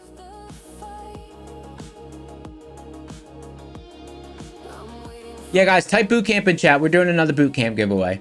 Crash or lift, no one really knows. But I feel it like So Rocket Scooter is developed on a version of TradingView. So Rocket Scooter is developed on a version of TradingView. So if you have Rocket Scooter, like that platform, it comes with it. unfilled dreams beneath the chart. Every heartbeat draws me closer to the moment where the worlds fall apart. Quiet thunder in the server. Prophet Guru is asking about, do you access them in the boot camp? All the Rocket Scooter levels and everything, it's all covered in the boot camp. This usually, it's like it's pretty uncommon that you don't have a lot of, like a decent amount of Rocket Scooter levels. We're just in an area that we haven't been in a long period of time. So we're just light on Rocket Scooter levels today. Market breeze warning softly. Boosted Dime getting crazy. Boosted Dime getting crazy in chat. I'm waiting I'm not gonna repeat that comment. sharpens into truth. You crazy. Razor edge inside the map, cutting through the static of the moon. Crazy. Waiting for that Mike. like a pulse beneath building like a Y'all are wild. Wild. Oh my god.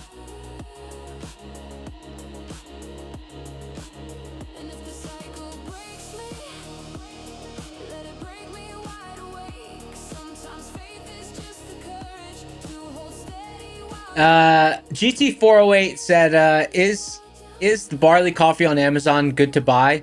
Thanks, boss. Yeah, I think it is. I think it is. So you want to get the one that's either from Italy or from Portugal. So the one from Portugal is usually easier to. It's the first time I've tried the one from Portugal.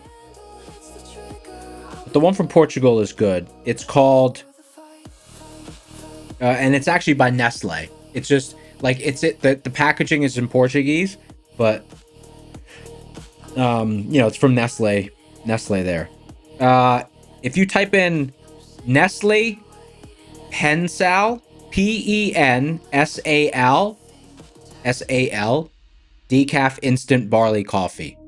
Nestle Pensal decaf instant barley coffee. That's a good substitute. That's a good substitute. That's a good substitute because the Italian one, I don't know, the Italian online grocery stores, I guess sometimes they sell out of it. Sometimes they sell out of it. Pensal's old school. It's ground barley. It's ground barley. So the cool thing is it's not decaf, it's no caf. Because barley doesn't have any caffeine in it. So there's no like chemical process to remove the caffeine and all that stuff, you know?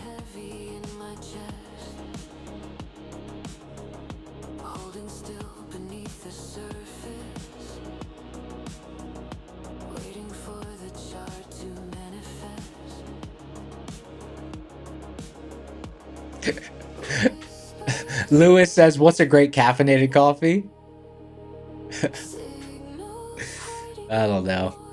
Coffee tastes good. I don't know. I mean, but once you're off of it, then you know. The code says, can you purchase the indicator and use it on TradingView? It comes with TradingView. It comes with TradingView. It's its own version of TradingView.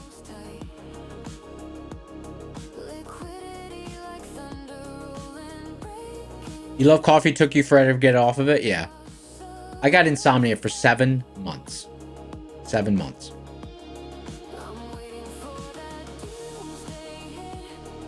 Oh, there's a Japanese version of barley coffee. Moo.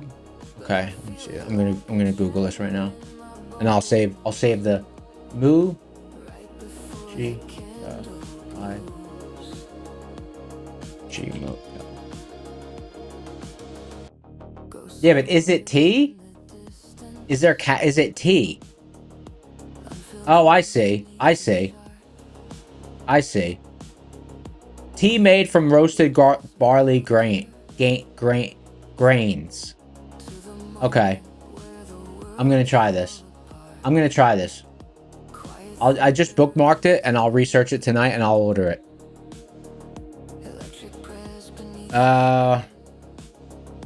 What's it called on TradingView? No, so in order to get the rocket scooter levels, there's a link in the description for the platform. You sign up for the platform, and it's developed on a developer version of TradingView. So it's not like it's not like you add it to your TradingView. It kind of can replace your TradingView.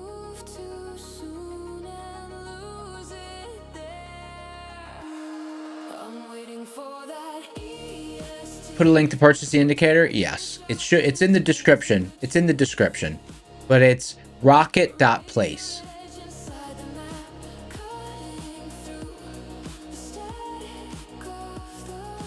In Germany, you have Caro Cafe.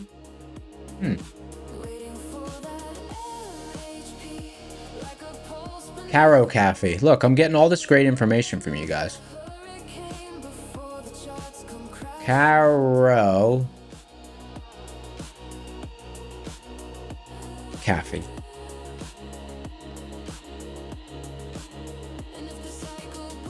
Oh, Caro Cafe. Oh, look at this. I ordered Pero Cafe.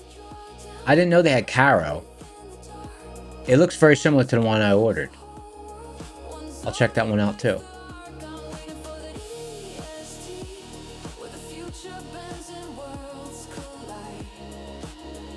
Man, this zone really held. This zone really held.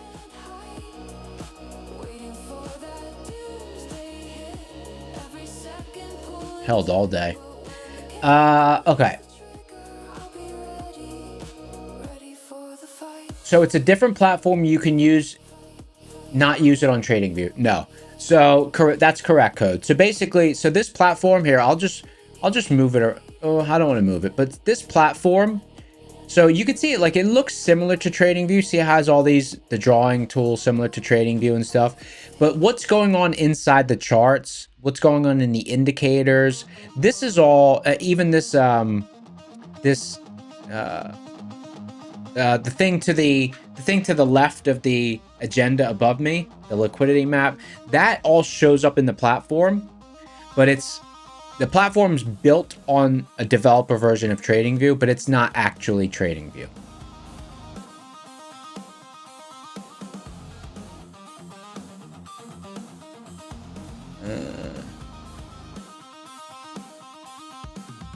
Oh, we got even another one.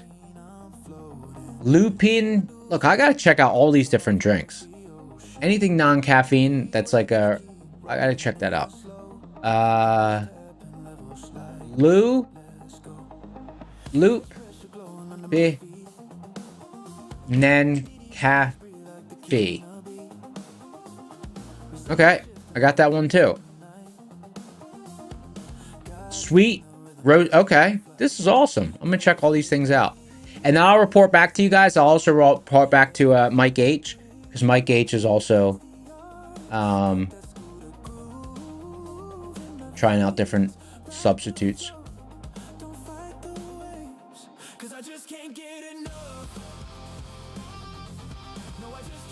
What else we got? All right, 13 minutes to the close. Let's do our My Funded Futures 50K. Oh no, we got one more boot camp, don't we? We're doing a boot camp right now as we speak. That's right. Okay, here we go. Let's do the boot camp drawing. Smash the like button, guys. 7, 6, 5, 4, 3, 2, 1. Pick a winner. SS Rin Ath.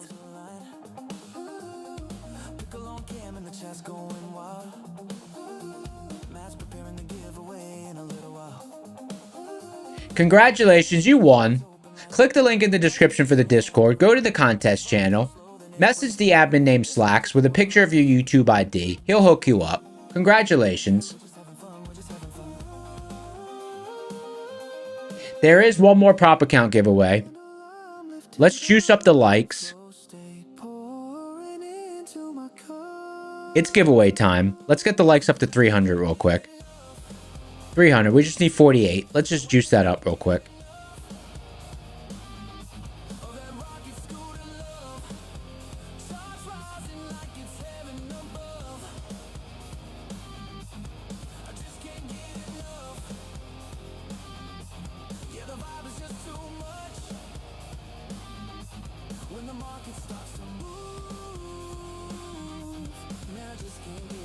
In that kind of afternoon.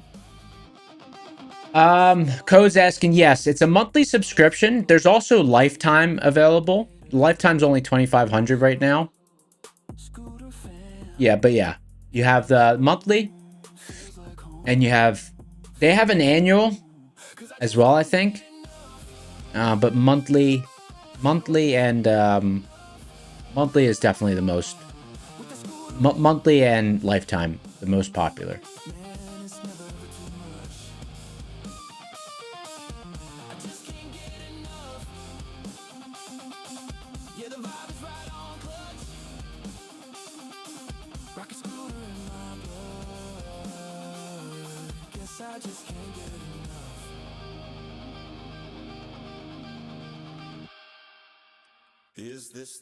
All right, that's mock.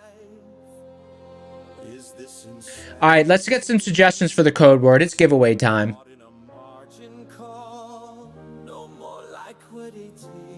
Suggestions for the code word. What do we got?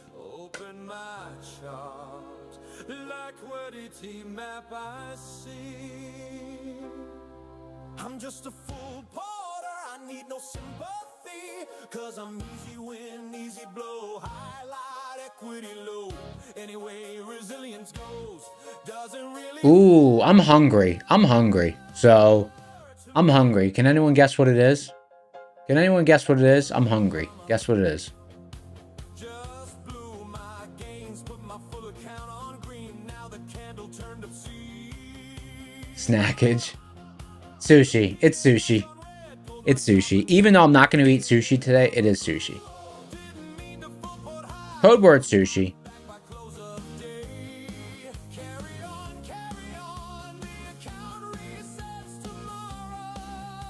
What a move out of the zone.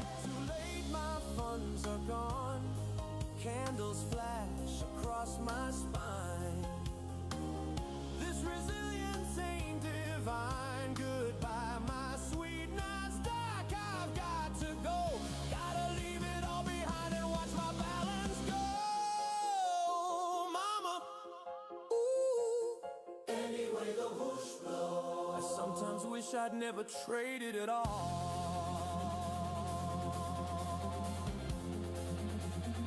Who full ported again? I see a little silhouette of a man. Full port, Didiolo on the macro. Head pressure lightning, very, very frightening. Whoosh, whoosh, liquidity. Gorilla sushi. Anchovies. 300 people in the house. Smash the like button, guys. All right. Current prop promos. Trade at 5, 40% off all accounts, 5-time use, then 30% off. Nice. My funded futures. 25k flex for 49 bucks for new users. 25k flex at $87 for existing users. Use code Rocket Scooter. Elite Trader funding, 90% off non-fast track evals. Funded next. Bolt 50k challenge, 100 bucks. Ends April 11th.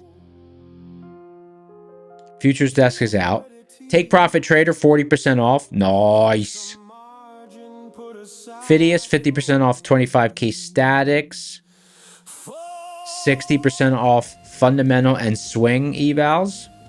Lucid 40% off. The Lucid sales till May 17th.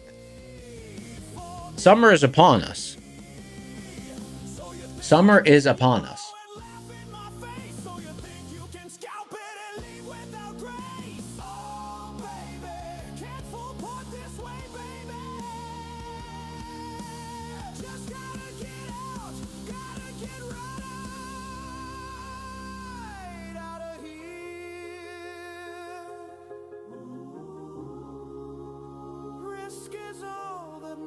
Matt Evans says can't take the heat. Pfft. Vegas got the heat. Vegas brings the heat. Vegas brings the heat.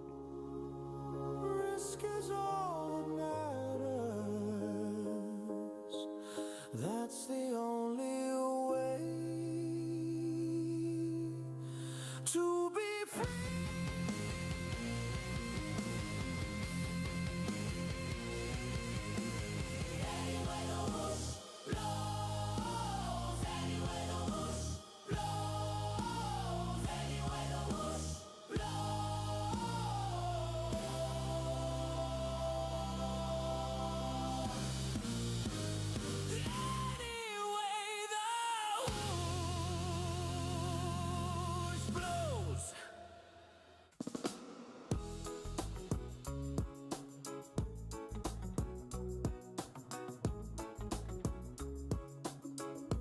Come to Texas if you want heat and humidity. Yeah, I'm not down with both. I'm not down with both.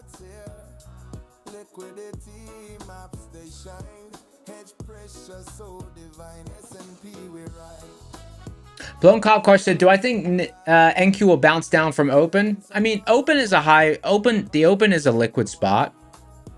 So it's a volume pivot. Resilience is positive. So, I mean, technically, statistically, that's not a solid trade. You know, not financial advice, but that's not a trade I'd be taking.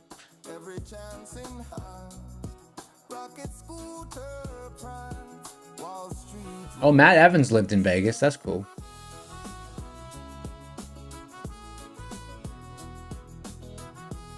Oh wait, okay, bounce down. Okay, I just want to make sure you said bounce down. Okay.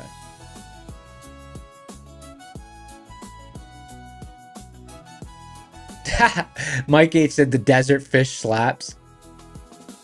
Day traders unite. Rocket scooter side. S&P the stage. Rocket scooter the page. Rocket scooter shows the way. Liquidity on display. Up to DD we roll. In the green we go.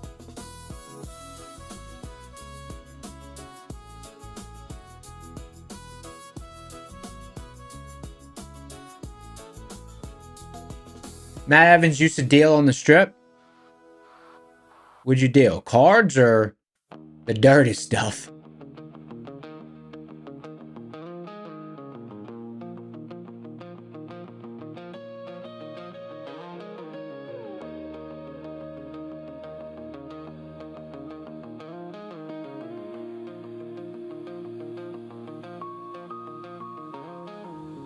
Market sideways, candles lying to me. Yeah, Christmas morning I'm usually I don't do for Christmas I'm usually in Philadelphia or Whistler in British Columbia in Canada.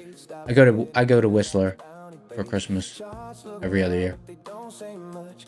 This ain't a sprint, it's a patience clutch. If it doesn't align, I let it breathe. No trace. And it's a ski resort, so there's always snow there. Welcome to Chop City, nowhere to ride. Red, then green, then flatline. I don't force moves, I don't feel pity. I wait for rocket scooters, clarity in Chop. I'm not Canadian. I have my sister's Canadian. She's a Canadian citizen. Between wrong and right. What's there to do in Whistler? Just hang out. You could ski, but I don't know. I if I go there in the summer, I'll mountain bike. I don't ski though. I just go there and hang out. Follow a voice when direction's missing and time feels blind. I survive by reading between the lines. Scooter, humming quiet. All right, guys, let's do the drawing. This time's flown by. All right, here we go. Let's bring it up. Welcome to Chop City, 7, guys. If you didn't hit the like button already, just smash the like button on your way out. 7, 6, 5, 4, 3, 2, 1. Pick a winner. This is for the big cajones. System Fan 534. System Fan 534. Use a winner. Use a winner. Type something in chat. phase where traders burn trying to force their ways. Indicators flashing like they got a clue, but none of them agree on what price will do. System Fan typed something in chat. Literally. Took it literal. Rigged. All right. Congratulations. You just won yourself a 50K prop account. Click the link in the description for the Discord. Go to the contest channel. Message the admin named Slacks with a picture of your YouTube ID. And he will hook you up. System Fan 534. Congratulations. Congratulations. System Fan 534. Q's a winner. Something ain't right. I trust the read more than impulse buys. 1 minute to the close. Every signal partial, nothing official. I don't System of a Down. noise, I don't make a sound. I wait for escape from a market range bound. Oh, what the heck said your name flash and it played with your emotions? Damn. Next time, next time. That's the close. It's look at this squeeze. Look at this squeezage. You know, Liquidity 2 is right. It was pretty clean. It was a pretty clean session, even though there was only one pivot. It was clean. Hopefully this continues. This has been, well, I guess yesterday wasn't clean. It was decent though. Some structure is returning. Some structure is returning. We'll keep an eye on it. Thank you so much, everyone, for being here. It was a blast. Cool session. Congrats to all of our winners. Be sure to tune in to Darb stream tonight, 7 p.m. Eastern. Banger stream as usual. He's had a lot of people logging into that stream. It's awesome. And then Matoski, still doing his 100K to a million challenge. He's well over halfway there. It was a pleasure today. Until tomorrow, fam, I'm out. Peace.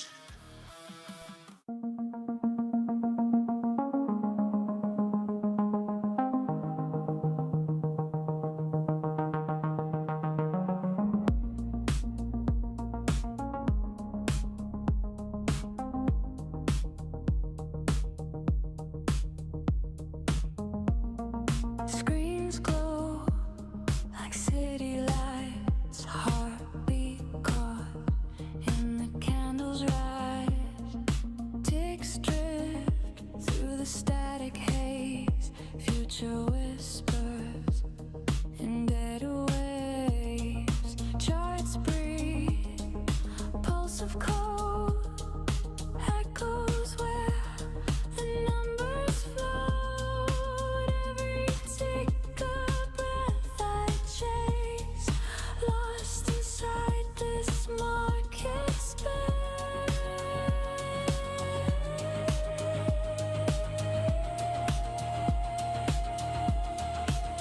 I'm trading